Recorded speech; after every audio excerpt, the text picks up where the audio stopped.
ഇന്ന് രാത്രിയിൽ എൻ്റെ ഈ പ്രസംഗത്തിന് ഞാൻ ഇട്ടിരിക്കുന്ന പേര് ഇളകാത്ത രാജ്യം എന്നുള്ളതാണ്. സ്തോത്രം. ഞാൻ ഇത്രയും പറഞ്ഞിട്ടും ഒരാളും ഇളകി കണ്ടില്ല. നിങ്ങൾ ഇളകണമെന്ന് എനിക്ക് നിർബന്ധവുമില്ല. യോഗമൊക്കെ തീരുമ്പോഴേക്കും ഇളകാൻ മനസ്സുണ്ടെങ്കിൽ ഇളകേച്ചാൽ മതി. ഏതായാലും നമുക്കിതിലേക്ക് കടക്കാം. എന്താണ് ഇളകാത്ത രാജ്യം എന്ന് പറയുന്നത്? അവിടെ പറയാണ് 3 ലോകങ്ങൾ ബൈബിൾ നമ്മളെ പരിചയപ്പെടുത്തുന്ന 3 ലോകങ്ങൾ ഉണ്ട്. ലോകങ്ങൾ അല്ല, 3 ലോകങ്ങൾ. ഏതാണത്?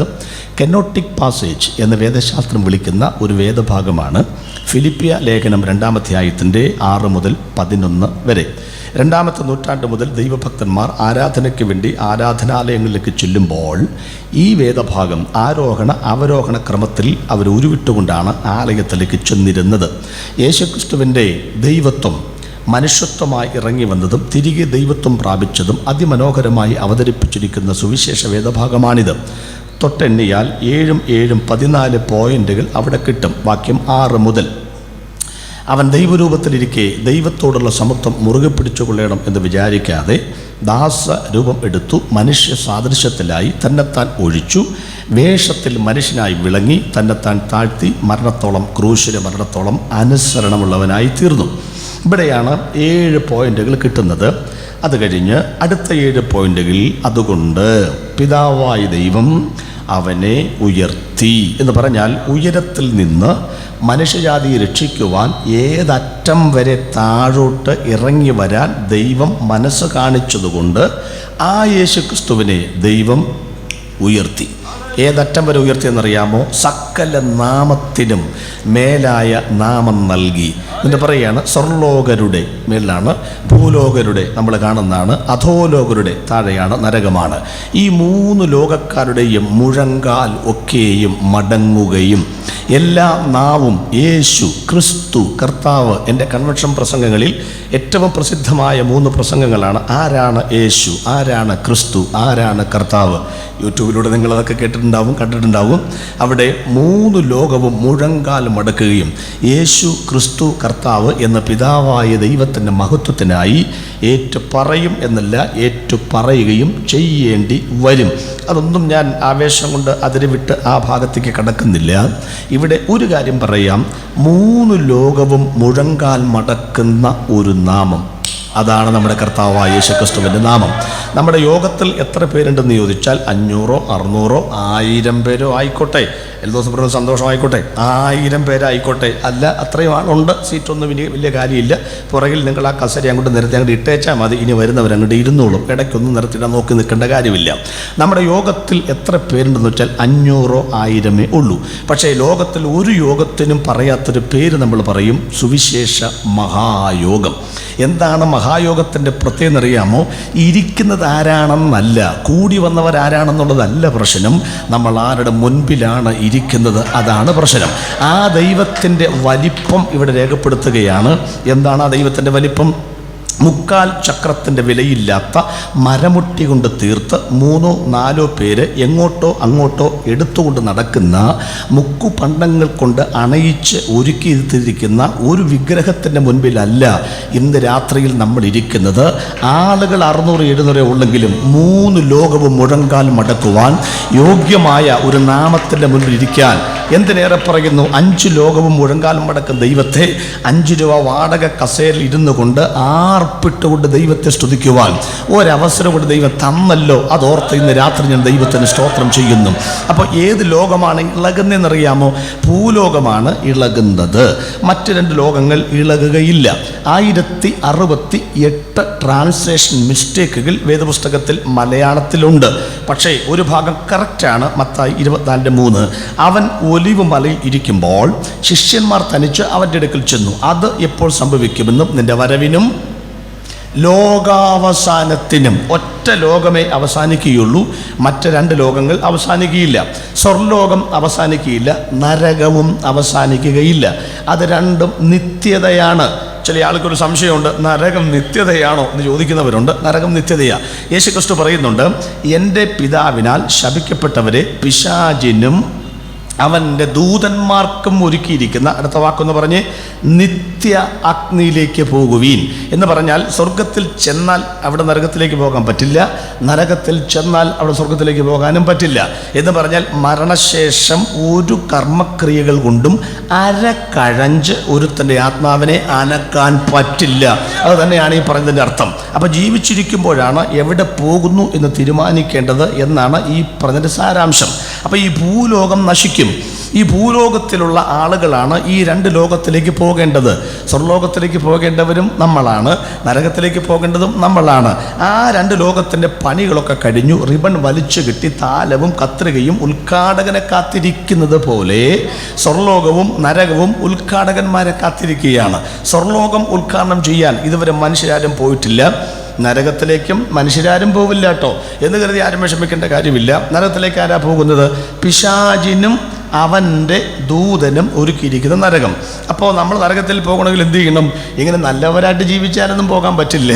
നമ്മുടെ ഈ സെൻട്രൽ ജയിലിലൊക്കെ നല്ല ആട്ടിറച്ചിയൊക്കെ കൊടുക്കുന്നുണ്ട്. 500-600 രൂപയാണ് ആട്ടിറച്ചിക്ക്. അതുകൊണ്ട് നമുക്ക് സെൻട്രൽ ജയിലിൽ ചെന്ന് കിടന്നേക്കാമെന്ന് കരുതിയാൽ ആരും കിടക്കാനൊന്നും പറ്റില്ല. ചുരുങ്ങിയ പക്ഷം അവിടെ പാറാവ് നിൽക്കുന്ന പോലീസുകാരൻ്റെ മുഖത്തൊരു മേരി കോം പഞ്ചെങ്കിലും കൊടുക്കാതെ അകത്ത് കയറാൻ പറ്റില്ല. അപ്പം പാപം ചെയ്യാതെ ഒരുവിന് പിശാചിൻ്റെ മകനാകാൻ പറ്റില്ല. ബൈബിൾ പറയുന്നു പാപം ചെയ്യുന്നവൻ ആരാണ്? പിശാചിൻ്റെ മകൻ ആകുന്നു. അപ്പോൾ അങ്ങനെയാണ് അവൻ നരകത്തിലേക്ക് പോകുവാൻ യോഗ്യത നേടുന്നത്. അപ്പോൾ സ്വർഗത്തിലേക്ക് പോകാനോ ദൈവത്തിൻ്റെ മക്കളാകണം. സിമ്പിൾ പ്രൊസീജിയറാണ് ദൈവത്തിൻ്റെ മക്കളാകാൻ. അവനെ കൈക്കൊണ്ട് അവൻ്റെ നാമത്തിൽ വിശ്വസിക്കുന്ന ഏവർക്കും ഏവർക്കും ഏവർക്കും ഏവർക്കും ദൈവമക്കളാകുവാൻ ആരധികാരം കൊടുത്തു? എന്തുകൊണ്ട്? മതങ്ങൾ കൊടുക്കില്ല, നേതാക്കന്മാർ ഒട്ടും കൊടുക്കില്ല. അഥവാ ദൈവം കൊടുത്താൽ തന്നെ മതങ്ങൾ മരണം വരെ അനുവദിക്കത്തുമില്ല, അംഗീകരിക്കുകയുമില്ല. ഈ യാഥാർത്ഥ്യം കണ്ടുകൊണ്ട് ദൈവം അതിന് അധികാരം കൊടുത്തിരിക്കുന്നു. അപ്പൊ ദൈവമക്കൾ എന്നുള്ള അധികാരം ഒരു മതങ്ങളും കൽപ്പിച്ചു തന്നതല്ല, ക്രൂശിലെ രക്തത്താൽ അവകാശപ്പെടുത്തുവാൻ കഴിയുന്ന ആധികാരിക രേഖയാണ്. അപ്പോൾ അങ്ങനെ രക്ഷിക്കപ്പെട്ടാൽ, യേശുവിനെ വിശ്വസിച്ചാൽ നിങ്ങൾക്ക് നിത്യത്തിലേക്ക് സ്വർഗരാജ്യത്തിലേക്ക് പോകാം. അപ്പൊ സഭ സ്വർഗത്തിൽ കാലുകുത്തുമ്പോഴാണ് സ്വർഗം ഓപ്പൺ ആകുന്നത് മനുഷ്യർക്ക് വേണ്ടി. നരകം ഓപ്പൺ ആകുന്നത് പിശാചിന്, അതുപോലെ പിന്നെ കള്ളപ്രവാചകന്, ഇവരൊക്കെ അങ്ങോട്ട് പോകണം. ഇവരാണ് ഉദ്ഘാടകർ എന്ന് പറയുന്നത്. അപ്പൊ ഈ ഭൂലോകം നശിക്കണമെങ്കിൽ എന്ന് പറഞ്ഞാൽ പെരുമ്പാവൂരുള്ള കേരളത്തിലുള്ള നമ്മളൊക്കെയാണ് ഈ രണ്ട് ലോകത്തിലേക്കും പോകേണ്ടവർ എന്നാണ് ഈ പറഞ്ഞതിന്റെ സാരം. ഇനി ഈ ഭൂലോകം നശിക്കണമെങ്കിൽ ഭൂലോകത്തിന്റെ അതിർത്തി എവിടെയാണ്? ഇന്ത്യയിൽ ഒരു യുദ്ധമുണ്ടാകുന്നു എന്ന് പറയുമ്പോൾ അത് ദമോയിൽ യുദ്ധമുണ്ടാകുന്നല്ല മനസ്സിലാക്കേണ്ടത്, അതിർത്തിയിലാണ് വെടിവയ്പ്പുകൾ നടക്കുന്നത്. ഇപ്പോഴും വാഗ ചെക്ക് പോസ്റ്റ് അതിർത്തിയിലൊക്കെ വെടിവയ്പ്പുകൾ നടക്കുന്നുണ്ട്. അപ്പൊ ഭൂലോകത്തിന്റെ അതിർത്തിയാണ് ആദ്യം ഇളകുന്നത്. യേശുവിൻ്റെ പുനരാഗമനത്തിന് മുൻപ് ഈ ഭൂലോകം ഇളകി ഇവിടുന്ന് മാറണം. എവിടെ മാറണം? ഭൂലോകത്തിൻ്റെ അതിർത്തി മുകളിൽ ശൂന്യാകാശമാണ്, താഴെ ഭൂമിയെ 3ആയിട്ടാണല്ലോ തിരിച്ചിരിക്കുന്നത്. 35 കിലോമീറ്റർ ക്രസ്റ്റ് എന്ന് പറയുന്ന ഭാഗമാണ്. 2870 കിലോമീറ്ററാണ് മാൻഡിൽ എന്ന് പറയുന്ന ഭാഗം. എല്ലാവർക്കും അറിയാവുന്ന കാര്യമാണ്. 3ാമത്തെ ഭാഗം എന്താണെന്ന് ലോകം പറഞ്ഞിട്ടില്ല, ബൈബിൾ പറഞ്ഞിട്ടുണ്ട്, നരകം. ഇയ്യോബിന്റെ പുസ്തകം 28 5ാമത്തെ വാക്യത്തിലേക്ക് വരുമ്പോൾ, ഭൂമിയിൽ നിന്ന് മനുഷ്യൻ ആഹാരം ഉളവാക്കുന്നു, അതിൻ്റെ അതോ ഭാഗം ലോവർ ലോവസ്റ്റ്, അതിൻ്റെ അതോ ഭാഗം കീഴെയുള്ള ഭാഗം, അധമമായ ഭാഗം തീ കൊണ്ടെന്ന പോലെ മറിയുന്നു എന്നവിടെ വ്യക്തമായി രേഖപ്പെടുത്തിയിട്ടുണ്ട്. നമ്മൾ പഠിക്കുന്ന ഒറ്റ നരകം, 3 മുറികൾ 7 അവസ്ഥകൾ. ഹൈന്ദവ ധർമ്മ സുധാകരം എന്ന പുസ്തകത്തിനകത്ത് OM സാഹിബ് ചെറിയാൻ എഴുതിയിരിക്കുന്ന 28 നരകങ്ങളാണ്. നമുക്കതിനെക്കുറിച്ചൊന്നും ഇപ്പം പഠിക്കേണ്ട കാര്യമില്ല. ആദ്യം സ്വർഗത്തിലേക്ക് പോകുന്ന കാര്യം ചിന്തിച്ച് വെച്ചാൽ മതിയല്ലോ. നരകം അവിടെ കിടക്കട്ടെ. അപ്പോൾ ഭൂലോകം ഇളകുന്നു പറഞ്ഞു കഴിഞ്ഞാൽ മുകളിൽ ശൂന്യാകാശം ഇളകി മാറണം. 2, ഈ ഭൂമിയുടെ താഴെ 2905 കിലോമീറ്ററിൽ ഇളക്കം തട്ടണം. അതുകൊണ്ടാണ് ബൈബിൾ പറയുന്നത് ശൂന്യാകാശം, ആകാശം കൊടുമുഴക്കത്തോടെ ഒഴിഞ്ഞു പോകും. ഭൂമിയും അടുത്ത വാക്ക് മൂലപദാർത്ഥങ്ങളും. 35 നിന്നല്ല മൂലങ്ങൾ കുഴിച്ചെടുക്കുന്നത്. ആഫ്രിക്കയിലെ സ്വർണ്ണമലയൊക്കെ നിങ്ങൾക്കറിയാമല്ലോ. 2ാമത്തെ ഭാഗത്തു നിന്നാണ് മൂലകങ്ങൾ കുഴിച്ചെടുക്കുന്നത്. അത് എന്ത് ചെയ്യും? അത് കിടുകിട കീറുമ്പോൾ, പൊടുപിട പൊട്ടുമ്പോൾ, ലിത്തോസ്ഫിയറിക് പ്ലേറ്റുകൾ തമ്മിലുള്ള പ്ലേറ്റ് ടെക്ടോണിക് സിദ്ധാന്തം നടക്കുമ്പോൾ അത് കത്തും. അതാണ് മൂലപദാർത്ഥങ്ങൾ കത്തി അഴിയും. അപ്പോൾ ശൂന്യാകാശം ഇളകി മാറുമ്പോൾ, മൂലപദാർത്ഥങ്ങൾ കത്തി അഴിയുമ്പോൾ ഭൂലോകം മാറിപ്പോകും. ഭൂലോകം മാറിപ്പോകുമ്പോൾ പകരം ഇവിടെ ഒരു പുതിയ ആകാശവും പുതിയ ഭൂമിയും ഇവിടെ ഇറങ്ങി വരും. പത്മോസിന്റെ പാറപ്പുറത്ത് മുട്ടുമടക്കിയ യോഹന്നാന്റെ ആത്മീക നേത്രങ്ങൾ കണ്ട തുപ്പട്ടി പോലെ തൂക്കി നിർത്തിയിരിക്കുന്ന വെളിപ്പാട് 21 പുതിയ ആകാശം പുതിയ ഭൂമി ഇവിടെ സ്ഥാപിതമാകും എന്നാണ് ഈ പറഞ്ഞത്. ഇനി അങ്ങനെ സ്ഥാപിതമാകുന്നതിൻ്റെ എല്ലാ ലക്ഷണങ്ങളും നമ്മൾ കണ്ടുകൊണ്ടിരിക്കുകയാണ്. ഇന്നലെ എൻ്റെ ബഹുമാന്യ സുഹൃത്ത് യേശുവിനെ കുറിച്ച് നന്നായിട്ട് പറഞ്ഞു കാണും. ഞാൻ ഇന്ന് രാത്രി ആ ഭാഗത്തേക്കല്ല തൊടുന്നത്. എല്ലാം ഒരു കാറ്റഗറിയിലുള്ള പ്രസംഗമായാൽ നിങ്ങൾക്ക് തന്നെ ഒരു ഇറിറ്റേഷൻ ഉണ്ടാകാം. അദ്ദേഹം യേശുവിനെ കുറിച്ച് പറഞ്ഞു, ഞാൻ നന്നായിട്ടത് പറയാറുണ്ടെങ്കിലും ഇന്ന് രാത്രിയിൽ ഞാൻ യേശുവിൻ്റെ വീണ്ടും വരവിൻ്റെ ലക്ഷണങ്ങളാണ് ഞാൻ പറയുന്നത്. ഇത് ഇളകാത്ത രാജ്യം ഇവിടെ സ്ഥാപിതമാകാൻ പോകുകയാണ്. ഇനി ഇളകാത്ത രാജ്യത്തിൻ്റെ ഈ ഇളകുന്ന രാജ്യം എങ്ങനെയാണെന്ന് വ്യക്തമായി വേദോസം പറഞ്ഞിട്ടുണ്ട്. നിങ്ങൾ ശ്രദ്ധിക്കുക. അന്ന് അവൻ്റെ ശബ്ദം ഭൂമിയെ ഇളക്കി. ഇനി ഒരിക്കൽ അവൻ ഭൂമിയെ മാത്രമല്ല ആകാശത്തെയും കൂടി ഇളക്കുമെന്ന് വാഗ്ദത്തം ചെയ്തു. ഒന്നുകൂടെ വ്യക്തമാക്കാം. ഞാനൊരു വെള്ള ഷർട്ടാണ് ഇട്ടിരിക്കുന്നത്. ഈ വെള്ള ഷർട്ട് ചിലപ്പോൾ മുഷിയാറുണ്ട്. അപ്പോൾ ഭാര്യ കഴുകിത്തരും. കുറച്ച് കഴിയുമ്പോൾ അത് കറയും കരിമ്പനൊക്കെ പിടിക്കും. അപ്പോൾ നമ്മൾ പണ്ടത്തെ ഭാഷയിൽ പറഞ്ഞ് നമ്മൾ ഒരു പക്ഷേ ഉജാലയ്ക്ക് മുക്കിത്തരും. കുറച്ചുകൂടെ കഴിയുമ്പോൾ സ്റ്റിഫാൻ ഷൈൻ മുക്കും. ഇങ്ങനെ പല പല രീതിയിലൊക്കെ നമ്മൾ മുക്കാറുണ്ട്. പിഴിയുമ്പോൾ പിഞ്ചുവാൻ സാധ്യതയുണ്ടെന്ന് കണ്ടാൽ ഭാര്യ പറയാറുണ്ട്, ഇനി ഇത് അധികം നാൾ മുന്നോട്ട് പോകത്തില്ല, പുതിയത് മേടിച്ചോളൂ, പിഴിഞ്ഞാൽ പിഞ്ചി പോകാൻ സാധ്യതയുണ്ട്. ഉൽപ്പത്തി പുസ്തകത്തിൻ്റെ മുൻപ് ഉൽപ്പത്തി പുസ്തകത്തിൻ്റെ 1-ാം അധ്യായത്തിൻ്റെ 1-ാമത്തെ വാക്യത്തിനും 2-ാമത്തെ വാക്യത്തിനും ഇടയിൽ 4 തിയറികളുണ്ട്. ഗ്യാപ് തിയറി, യോം തിയറി, തിരമാലകൾ സിദ്ധാന്തം, 1000 സംവത്സരങ്ങളെ ഒരു ദിവസമായി കടന്ന ദൈവിക പദ്ധതികൾ. ഇവിടെയാണ് യെഹെസ്കേൽ 28, യെശയ്യാവ് 14 കിടക്കുന്നത്. ഉൽപ്പത്തി പുസ്തകം 1-ാം അധ്യായത്തിൽ ഭൂമി വെള്ളത്തിനടിയിലാണ്. പക്ഷേ ഭൂമി വെള്ളത്തിനടിയിലല്ല സൃഷ്ടിച്ചത്.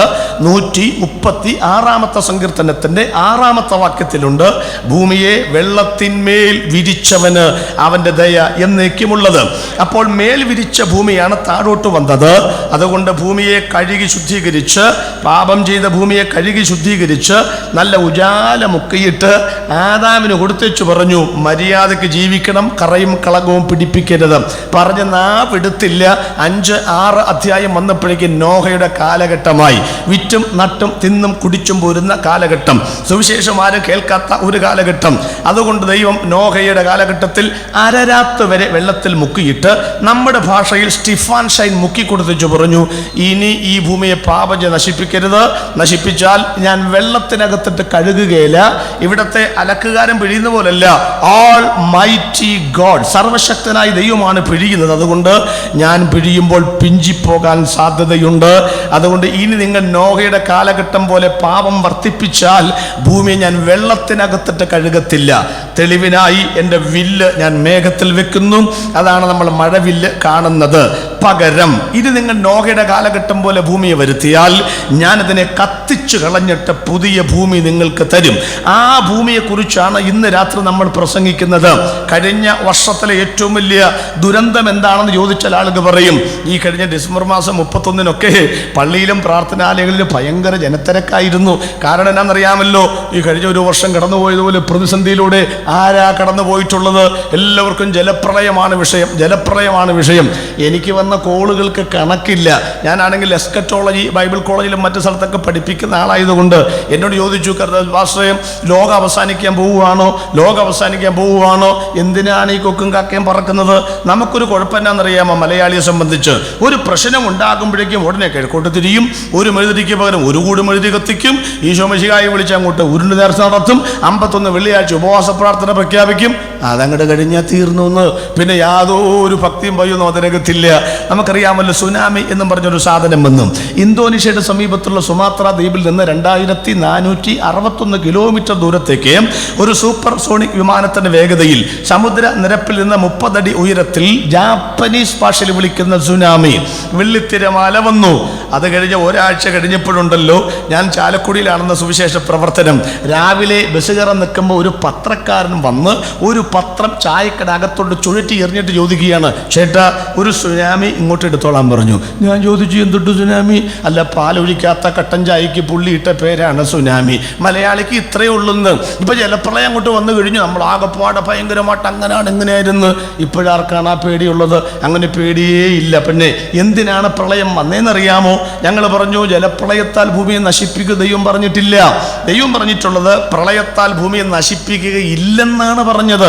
അതിനാണ് മഴവില്ല് വെച്ചിരിക്കുന്നത്. പിന്നെ ഇതെന്തിനാണ്? ആ വാക്യത്തിലുണ്ട്, ഇളകുന്ന രാജ്യം ഇവിടെ നിന്ന് മാറിപ്പോയിട്ട് ഇളകാത്തത് ഇവിടെ സ്ഥാപിക്കേണ്ടതിന് നിർമ്മിതമായതിന് മാറ്റം വരുമെന്ന് സൂചിപ്പിക്കുന്നു.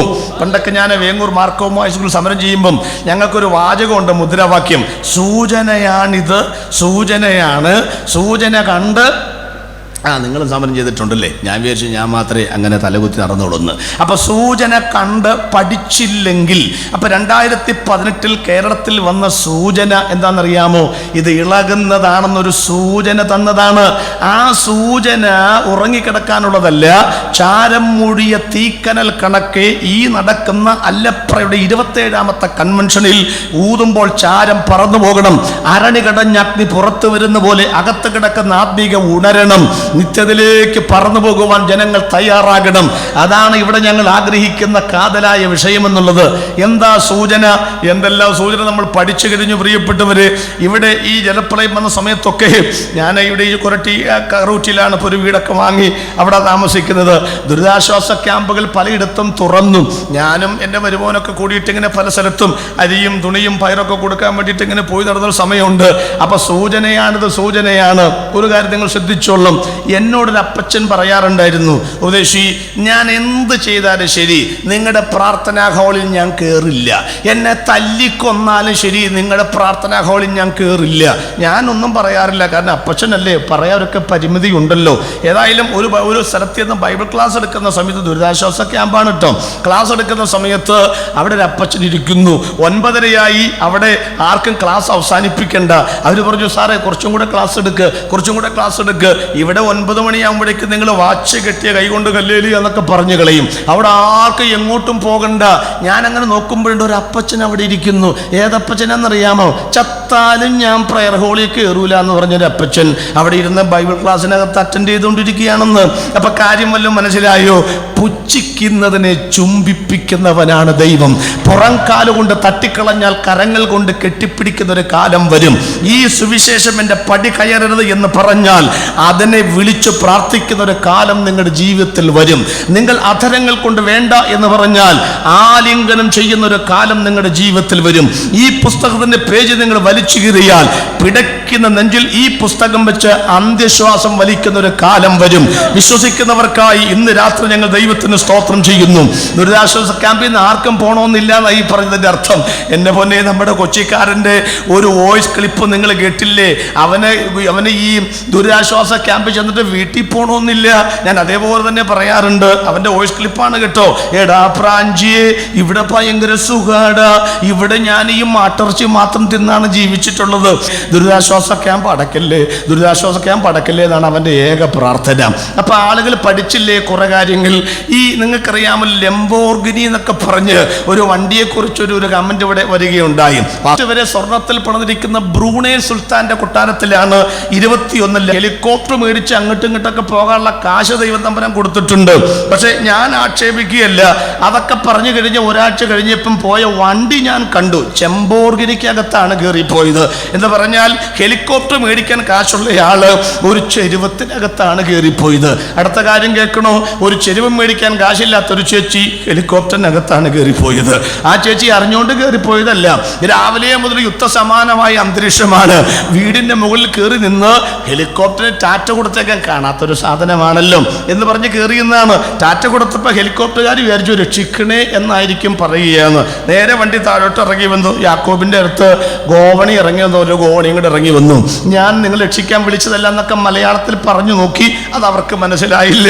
അവർ നോർത്ത് ഇന്ത്യക്കാരല്ലേ. അവർ ഹിന്ദിയിലും പറഞ്ഞു. അത് ചേച്ചിക്കും മനസ്സിലായില്ല. തവളയെ ചാക്കനകത്തിട്ട് കൊണ്ടുപോകുന്നൂലേ, ഈ സാധനത്തെ ചാക്കനകത്ത് പൊതിഞ്ഞ് നേരെ അവര് തിരുവനന്തപുരത്തേക്ക് കൊണ്ടുപോയി. നിങ്ങൾക്ക് വല്ലതും മനസ്സിലായോ? അപ്പോൾ ഹെലികോപ്റ്റർ മേടിക്കാൻ കാശുള്ളവര് ഈ ചെരുവത്തിനകത്താ കയറിപ്പോയത്, ചെരുവ് മേടിക്കാൻ കാശില്ലാത്തവര് ഹെലികോപ്റ്ററിൽ കയറിപ്പോയി. ഒരു കവി പണ്ട് പറഞ്ഞു, മാളിക മുകളേറിയ മന്നന്റെ തോളിൽ മാറാപ്പ് കേറ്റുന്നതും ഭവാൻ. ഒരു സെന്റ് സ്ഥലത്തിനൊക്കെ എന്താ വിലയെന്നറിയാമോ? പുഴയുടെ തീരത്താണ് ആളുകൾ താമസിക്കുന്നതും നയന വിസ്മയ വിരുന്നൊരുക്കുന്ന, ദൃശ്യ വിസ്മയ വിരുന്നൊരുക്കുന്ന വർണ്ണാഭമായ കാഴ്ച എന്നൊക്കെ പറഞ്ഞു. നിങ്ങൾക്ക് കാര്യം മനസ്സിലായോ?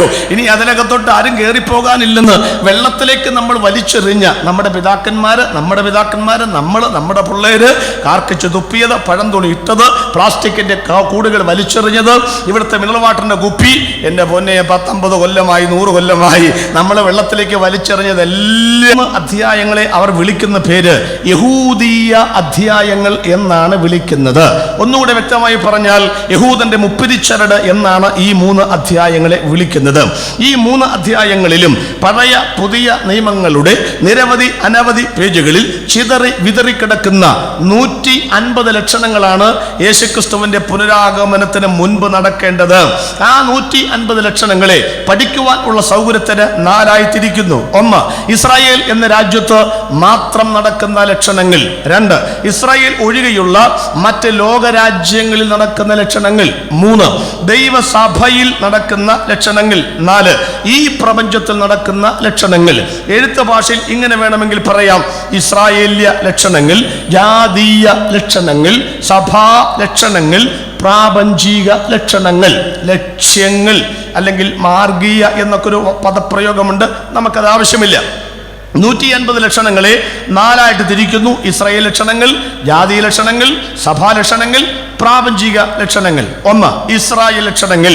അതൊന്നും വിവരിക്കാൻ നിൽക്കുകയല്ല, മുഖവര പറഞ്ഞു വിടാൻ വേണ്ടി നിൽക്കുകയാണ്. മത്തായിയുടെ സുവിശേഷം 1-ാം അധ്യായം 1-ാമത്തെ വാക്യം അവിടെ വായിക്കുന്നു: അബ്രഹാമിന്റെ പുത്രനായ ദാവീദിന്റെ പുത്രനായ യേശുക്രിസ്തുവിന്റെ വംശാവലി. അതൊന്നും ആരും വായിക്കാറില്ല വംശാവലി ആയതുകൊണ്ട്. അബ്രഹാം മുതൽ ദാവീദ് വരെ 14, ദാവീദ് മുതൽ ബാബേൽ പ്രവാസത്തോളം 14, ബാബേൽ പ്രവാസം മുതൽ ക്രിസ്തു വരെ 14. 14 × 3 = 42. അബ്രഹാം മുതൽ പിറകിലേക്ക് ആദാം വരെ 20, ആദാം മുതൽ ക്രിസ്തു വരെ 42 തലമുറയുള്ള ചരിത്രം വേദപുസ്തകത്തിനകത്തുണ്ട്. BC 4 യേശുക്രിസ്തുവിന്റെ ജനനം, AD 28 യേശുക്രിസ്തുവിന്റെ ക്രൂശീകരണം, AD 70 ലോകത്തിന്റെ 72 രാജ്യങ്ങളിലേക്ക് ചിതറിയ ഇസ്രായേലിന്റെ ചിതറിപ്പോക്ക്, AD 135 ഹാദ്രിയൻ കൈസറിന്റെ കാലഘട്ടത്തിലുള്ള അവിടെ രാജ്യം നഷ്ടപ്പെട്ടത്. വിലേവ്യ പുസ്തകം 26-ാം അധ്യായത്തിന്റെ 5 വാക്യത്തിന്റെ അടിസ്ഥാനത്തിൽ ആരംഭിച്ച 1-ാം ലോക മഹായുദ്ധം 1914 ആരംഭിച്ച് 1918 11-ാമത്തെ മാസം 11-ാം തീയതി 11 മണിക്ക് യുദ്ധപരിസമാപ്തിയിൽ ഒപ്പുവെക്കപ്പെട്ട 1-ാം ലോക മഹായുദ്ധ അനന്തരം നാഷണൽ സഖ്യം നിലവിൽ വന്നതും ഇസ്രായേൽ അവർക്ക് തിരികെ കിട്ടിയതും 2-ാം ലോക മഹായുദ്ധം 1948 മെയ് മാസത്തിൽ ഇസ്രായേൽ എന്ന രാജ്യം സ്വതന്ത്ര രാജ്യമായിട്ട് മാറിയത് 1967 മുതൽ 73 വരെയുള്ള 6 കൊല്ലങ്ങൾക്കിടയിൽ ഗോൾഡൻ ഗേറ്റ് തുറക്കുന്ന 6 ദിവസത്തെ യുദ്ധമടക്കം ഇസ്രായേൽ എന്ന രാജ്യത്തിന്റെ ചുറ്റും കിടക്കുന്ന 21 മുസ്ലിം രാഷ്ട്രങ്ങൾ 1068 പ്രാവശ്യം അവരോട് യുദ്ധം ചെയ്തിട്ടുണ്ട്. അതിന്റെ ലഘു വിവരണങ്ങൾ: 1985 അത്തി ഇലയുടെ രൂപമുള്ള ഒരു കൊടി ഇസ്രായേൽ ഉയർത്തിയത്.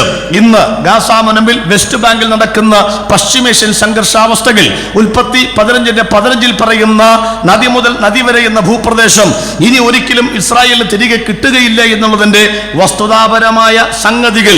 എന്തുകൊണ്ട് യോർദാൻ വാങ്ങിപ്പോകുന്നു, എന്തുകൊണ്ട് പാലസ്തീൻ വിട്ടുപോകുന്നു, ഇതെല്ലാം രാഷ്ട്രീയപരമായി ഞാൻ പ്രസംഗിക്കുമ്പോഴാണ് ഇസ്രായേൽ ലക്ഷണങ്ങളാകുന്നത്. സമയത്തിന്റെ പരിമിതി കൊണ്ടും വിഷയത്തിന്റെ വിസ്തൃതി കൊണ്ടും ആ ഭാഗം ഞാൻ തൊടുന്നില്ല. 2, ജാതീയ ലക്ഷണങ്ങൾ. നെബൂഖദ്നേസർ രാജാവിന്റെ കാലഘട്ടത്തിലാണ് രാജാവ് ഒരു സ്വപ്നം കണ്ടത്, ദൈവം കാണിച്ചു കൊടുത്തത്. ദാനിയേൽ ദൈവം കാണിച്ചു കൊടുത്തു. തല തങ്കം കൊണ്ട്, നെഞ്ചും കൈയും വെള്ളി കൊണ്ട്, വയറും അരയും താമ്രം കൊണ്ട്, കാൽ പകുതി ഇരുമ്പ് പകുതി കളിമണ്ണ്.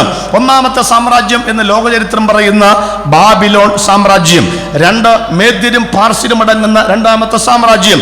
ആദ്യം വന്നത് മേദ്യരാണ്, ദീർഘമായ വർഷങ്ങൾ ഭരിച്ചത് പാർസികളാണ്. ചരിത്രത്തിൽ അത് പേർഷ്യൻ സാമ്രാജ്യം എന്നാണ് അറിയപ്പെട്ടത്. 3-ാമത്തെ സാമ്രാജ്യം അരിസ്റ്റോട്ടലിന്റെ, പ്ലേറ്റോയുടെ, പൈതഗോറസിന്റെ തത്വജ്ഞാനികളുടെ തറവാട് ഈറ്റില്ലം എന്നറിയപ്പെടുന്ന 3-ാമത്തെ സാമ്രാജ്യം. മനുഷ്യന്റെ ജീവിതത്തിൽ ഏറ്റവും കൂടുതൽ നീളമുള്ള അവയവം അവന്റെ കാലുകളാണ്. റോമൻ സാമ്രാജ്യമാണ് ലോകത്തിൽ ഏറ്റവും കൂടുതൽ വർഷങ്ങൾ ഭരണം നടത്തിയത്. ഒരു മനുഷ്യന് 2 കാലുകൾ. റോമൻ സാമ്രാജ്യം 2ആയിട്ട് പിരിഞ്ഞു. 1 കിഴക്കൻ റോമ, 2 പടിഞ്ഞാറൻ റോമ. ഒരു മനുഷ്യന്റെ കാലിൽ 10 വിരലുകൾ. 10 നാട്ടുരാജാക്കന്മാർ ചേർന്ന് റോമൻ സാമ്രാജ്യം പങ്കിട്ടെടുത്തു. എവിടെ?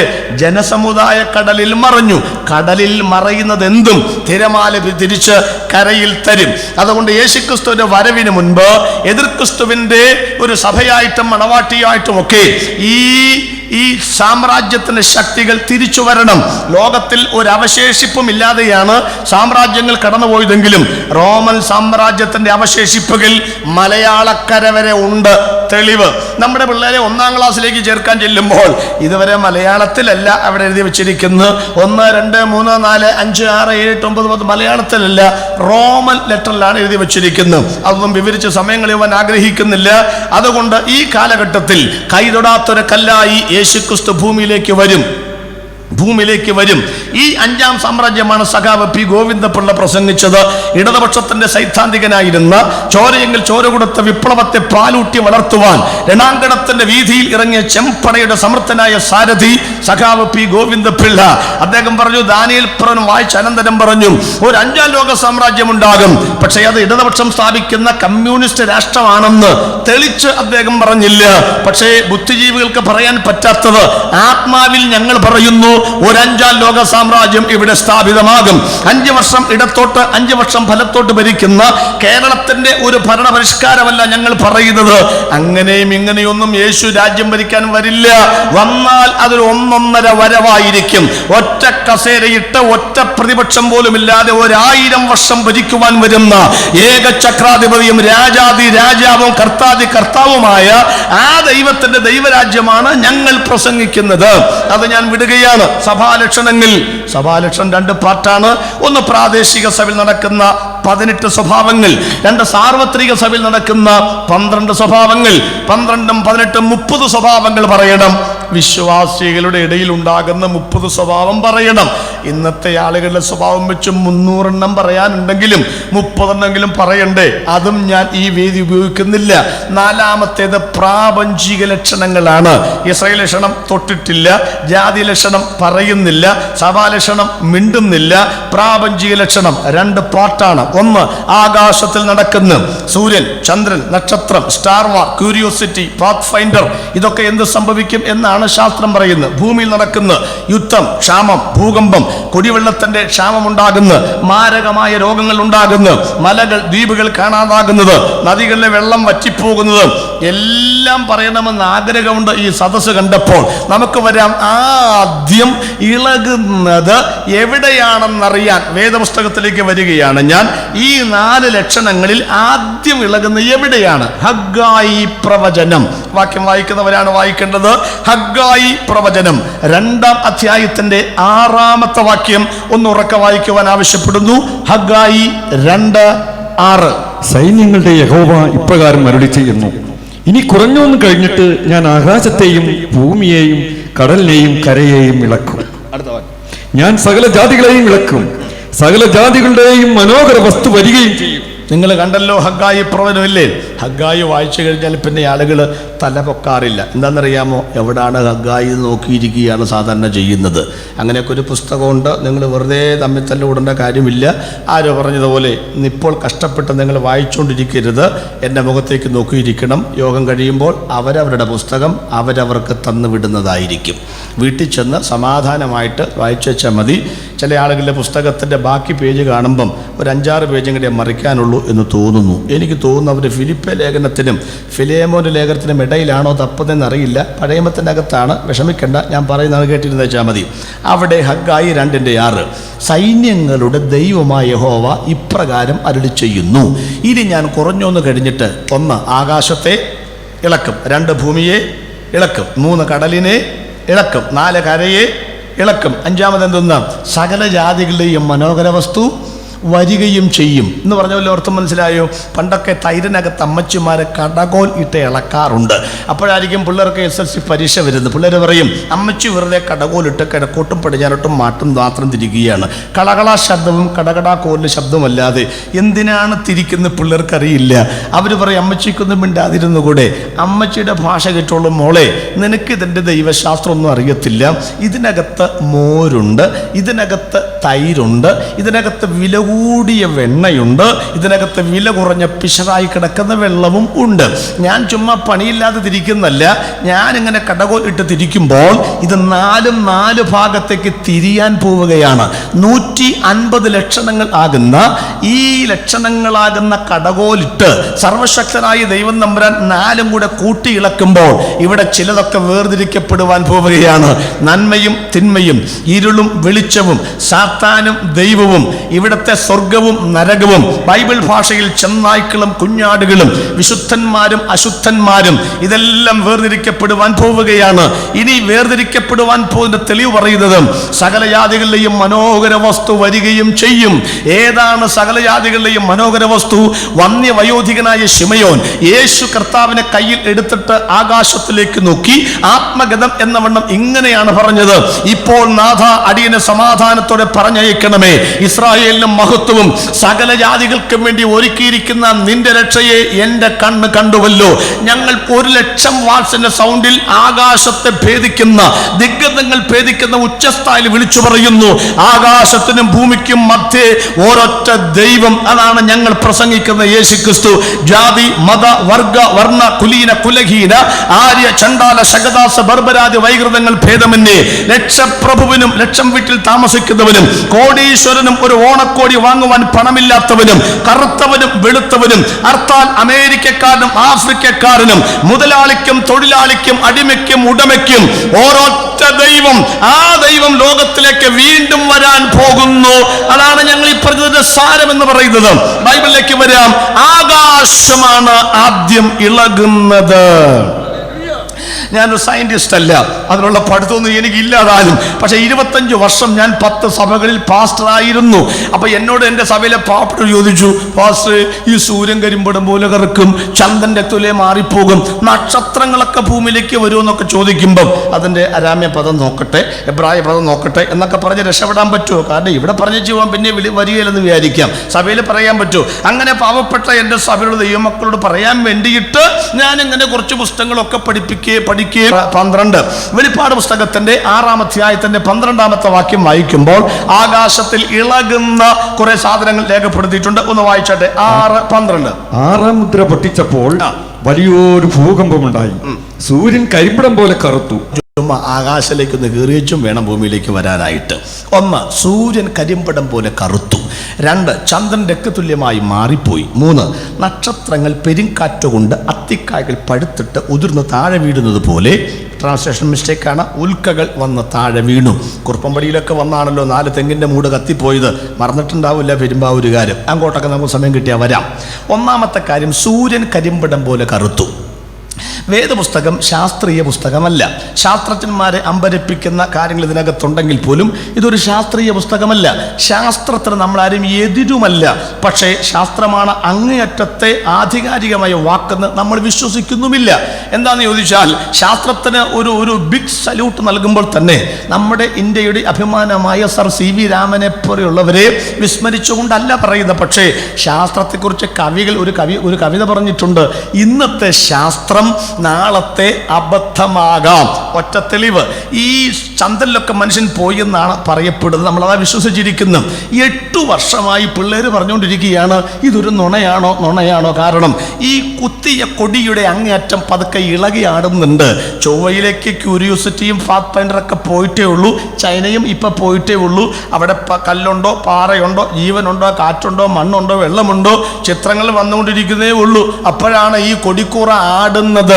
അപ്പൊ പിള്ളേര് പറയുകയാണ് ഞങ്ങളെ പറ്റിക്കാൻ നോക്കണ്ട, ഇത് ഏതാണ്ട് സഹാറ മരുഭൂമിയിൽ കൊടി കുത്തി വെച്ചതാണെന്നാ പറയുന്നേ. പിള്ളേരെ പറ്റിക്കല്ലെങ്കിലും പറ്റത്തില്ല. നമുക്ക് പണ്ടൊക്കെ എന്തെങ്കിലും പറഞ്ഞ് പറ്റിക്കായിരുന്നു. ഇപ്പം പിള്ളേർ നമ്മളെക്കാൾ ഭയങ്കര ബുദ്ധിയുള്ള പിള്ളേരാണ്. നമ്മൾ പറഞ്ഞ ഓഞ്ഞ ബുദ്ധിയും കാഞ്ഞ ബുദ്ധിയും പിള്ളേർക്കുണ്ട്. ഒരു പട്ടിയുടെ ചിത്രം വരച്ചിട്ട് അതിനൊന്ന് പെയിന്റ് ചെയ്തുകൊണ്ട് വരാനായിട്ട് അപ്പൻ മോനോട് പറഞ്ഞു. ഒരു സ്കെച്ച് പെയിനുടെ 12 അടങ്ങുന്ന ഒരു ഡസന അവന് കൊടുത്തത്. അവൻ പട്ടിയുടെ പെയിൻ്റൊക്കെ കഴിഞ്ഞ് വന്നപ്പോൾ അപ്പം പറയണം, ഇടാ മന്ദബുദ്ധി, ഇടാ ഒന്നുകിൽ കറുത്ത പട്ടി, അല്ലെങ്കിൽ വെളുത്ത പട്ടി, അല്ലെങ്കിൽ ബ്രൗൺ കളറുള്ള പട്ടി. ഇതല്ലാതെ നീ ഈ 12 സ്കെച്ച് പേനയും കൊണ്ട് ഈ പട്ടിയുടെ പടം വരച്ചുകൊണ്ടൊന്ന് ഇങ്ങനൊരു പട്ടി ഉണ്ടോടാ, നീ ഇത്രയും ബുദ്ധി കെട്ടവനായി പോയല്ലോ. അവൻ്റെ മറുപടി കേൾക്കണോ? പപ്പ എനിക്കല്ല ബുദ്ധിയില്ലാത്ത, പപ്പയ്ക്കാണ് ബുദ്ധിയില്ലാത്ത. ഇത് നമ്മുടെ നോർത്ത് ഇന്ത്യയിൽ ഹോളി കഴിഞ്ഞ് വരുന്ന പട്ടിയാണ്. ഹോളി കഴിഞ്ഞു വരുന്ന പട്ടികയാണെന്ന്. അപ്പൊ പുത്തൻ വിനിമയ വിദ്യയുടെ ഉത്തംഗ ശൃംഗത്തിൽ വിരാജിക്കുന്ന ആധുനിക കാലഘട്ടത്തിന്റെ യന്ത്ര മനുഷ്യനാണ് മുമ്പിലിരിക്കുന്നത്. അതുകൊണ്ട് പിള്ളേരെ കൊണ്ട് മനസ്സിലാക്കുന്ന ഭാഷ പറയുകയാണ്, എവിടാ സൂര്യൻ നിൽക്കുന്നത്? 9,30,00,000 മൈൽ അകലത്തിൽ. ശാസ്ത്രത്തിന്റെ പണ്ടത്തെ കണക്ക് തിരുത്തി ഇപ്പോൾ അവർ പറയുന്നത് 15 ലക്ഷം കോടി മൈൽ അകലത്തിലാണ് സൂര്യൻ നിൽക്കുന്നത്. അന്തർഭാഗത്ത് 4 കോടി ഡിഗ്രി ചൂട്, ഉപരിതലത്തിൽ 12,000 ഡിഗ്രി ചൂട്. സൂര്യനിൽ നിന്നും പുറപ്പെടുന്ന തീജ്വാലയുടെ നീളം 25,000 കിലോമീറ്റർ നീളം. നമ്മുടെ കേരളത്തിന്റെ ഒരറ്റം മുതൽ മറുവറ്റം വരെ 750-800 കിലോമീറ്റർ നീളമേ ഉള്ളൂ എന്നറിയുമ്പോഴാണ് ഈ നീളത്തിന്റെ പ്രസക്തി വർദ്ധിക്കുന്നത്. ഇത്രയും കൃത്യമായിട്ട് ഞാൻ പറയുമ്പോൾ നിങ്ങൾ ചിന്തിച്ചു, ഓ ഇയാളുടെ വർത്തമാനം കേട്ടാൽ ആനപ്പുറത്ത് പാപ്പാൻ കയറിയിരിക്കുന്ന പോലെ സൂര്യന്റെ പുറത്ത് തെർമോമീറ്ററുമായിട്ട് കയറിയിരുന്ന് അളന്നു വന്നതുപോലെ ഉണ്ടല്ലോ എന്നും പറയരുത്. ശാസ്ത്രം പറഞ്ഞ കണക്കങ്ങോട്ട് അവതരിപ്പിച്ചെന്ന് മാത്രമേ ഉള്ളൂ കേട്ടോ. ഈ ഭൂമി ഉരുട്ടതാണെന്ന് പറഞ്ഞവരെ ഉരുട്ടിക്കൊന്ന ചരിത്രം ലോകത്തിന്റെ പിന്നാമ്പുറ ചരിത്രങ്ങളിലുണ്ട്. ഇനി നമ്മുടെ ഉപദേശിമാർ പണ്ട് പറഞ്ഞൊരു കാര്യമുണ്ട്, സൂര്യന് അയനമുണ്ട്. സൂര്യന് അയനമുണ്ടെന്ന് പറഞ്ഞപ്പോൾ ശാസ്ത്രം പറഞ്ഞു, ഉപദേശിമാർക്ക് അല്ലെങ്കിലും വെളിവും പോകുന്നൊന്നുമില്ല. ഇവർ ചുമ്മാ ഇങ്ങനെ വെളിപ്പാടാന്ന് പറഞ്ഞ് ഇങ്ങനെ വെളിവ് കെട്ട ഓരോ കാര്യങ്ങൾ പറഞ്ഞുകൊണ്ടിരിക്കുകയാണ്. കൊട്ടിയും പാടി നടക്കുന്നവൻ മേളിലോട്ട് പോകും, അല്ലാത്തവൻ താഴോട്ട് പോകും. ഈ നോഹയുടെ കാലഘട്ടത്തിലൊക്കെ ആൾ ചോദിച്ചു, നോഹേ എന്തോ വരുമെന്നാണ് ഈ പറയണത്? നോഹ പറഞ്ഞു, മഴ വരാൻ പോവുകയാണ്. മഴ നീ കണ്ടിട്ടുണ്ടോ? ഇല്ല, ഞാൻ കണ്ടിട്ടില്ല. കാരണം അന്ന് വരെ മഴ പെയ്തിട്ടില്ല. ഈ ഭൂമിയിൽ നിന്ന് മഞ്ഞ് പൊങ്ങിയാണ് നനച്ചുകൊണ്ടിരുന്നത്. അപ്പൊ പറഞ്ഞു, പിന്നെ എന്താണ് നീ മഴ വരും ശക്തമായിട്ട് പറയാൻ കാരണം? അവൻ പറഞ്ഞു, കാഴ്ചയാലല്ല വിശ്വാസത്താലാണ്. നോഹയെ നാട്ടുകാരെ കളിയാക്കിയ ഒരു കവിത മഹാകവി കെ.വി. സൈമൺ സാർ എഴുതിയിട്ടുണ്ട്. ഇവന്റെ തലയുടെ 1-2 സ്ക്രൂ ഇളകിയിട്ടുണ്ട്, നെല്ലിക്കാ തളം വെക്കണം, എണ്ണ തേച്ച് കുളി 2-3 ഭംഗിയായി ചെയ്തിടുകിൽ കുറെയൊക്കെ മാറുമേ ചറുപറ പറച്ചിലും. മനുഷ്യനായാൽ വല്ല തലയിലും തലച്ചോറ് വേണ്ടേ, വല്ല കുണ്ടാമണ്ടിയും ഒപ്പിച്ചിടുമെന്നാണ് ഇയാൾ. ഇതുപോലെ ഉപദേശിമാര് പറഞ്ഞൊരു കാര്യമുണ്ട്, സൂര്യന് അയനമുണ്ട്, സൂര്യന് ഒരു കറക്കമുണ്ട്. പക്ഷെ ശാസ്ത്രം എന്ന് പറഞ്ഞു അങ്ങനെയൊന്നുമില്ല, സൂര്യൻ അനങ്ങാതെ നിൽക്കുകയാണെന്നാണ്. ഉപദേശിമാർ എന്തുകൊണ്ടാണ് സൂര്യന് അയനമുണ്ടെന്ന് പറയാൻ കാരണമെന്നറിയാമോ? 19-ാമത്തെ സങ്കീർത്തനമാണ്. ആകാശം ദൈവത്തിന്റെ മഹത്വത്തെ വർണ്ണിക്കുന്നു, ആകാശവിധാനം അവന്റെ കൈവേലയെ പ്രസിദ്ധമാക്കുന്നു. പകൽ പകലിന് വാക്ക് പൊഴിക്കുന്നു, രാത്രി രാത്രിക്ക് അറിവ് കൊടുക്കുന്നു. ഭാഷണമില്ല, വാക്കുകളില്ല, ശബ്ദം കേൾപ്പാനുമില്ല. ഈ ഭൂമിയുടെ ഒരറ്റത്ത് നിന്ന് അതിന്റെ ഉദയം, മറുവറ്റം വരെ അതിന്റെ അയനം. ഇംഗ്ലീഷ് ബൈബിൾ തുറന്നു നോക്കണം, സർക്യൂട്ട് എന്ന് കൃത്യമായി രേഖപ്പെടുത്തിയിട്ടുണ്ട്. അത് മണവറയിൽ നിന്ന് പുറപ്പെടുന്ന മണവാളിന് തുല്യം. വീരനെ പോലെ ഓട്ടമോടുവാൻ സന്തോഷിക്കുന്നു. അവിടെ അവൻ സൂര്യന് ഒരു കൂടാരം അടിച്ചിരിക്കുന്നു, അതിന്റെ ഉഷ്ണം ഏൽക്കാതെ മറഞ്ഞിരിക്കുന്ന ഒന്നുമില്ല. 2 വാക്കുകൾ ഹൈലൈറ്റ് ചെയ്യാം. 1, ഓട്ടം ഓടുവാൻ സന്തോഷിക്കുന്നു.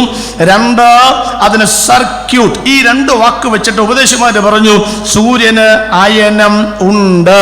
അന്ന് അത് അവർ വിശ്വസിച്ചില്ല. ഇപ്പോൾ ശാസ്ത്രം സമ്മതിച്ചിരിക്കുകയാണ്, സൂര്യനയനമുണ്ട് 2 വിധത്തിൽ. 1, ഭൂമിയെ പോലെ സ്വയം അച്ചുതണ്ടിൽ കറങ്ങുന്നു, 28 ദിവസം എടുക്കും.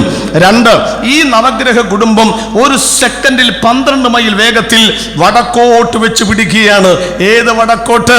അന്ന് ഞങ്ങളുടെ ഉപദേശിമാര് പറഞ്ഞു, വടക്കാണ് കേട്ടോ സ്വർഗം. വെറുതെ നിങ്ങളൊക്കെ കൊടുമ്പടിഞ്ഞാട്ട് ചെയ്യേണ്ട കാര്യമൊന്നുമില്ല, വടക്കാണ് സ്വർഗം. ആര് കേൾക്കാനാണ്?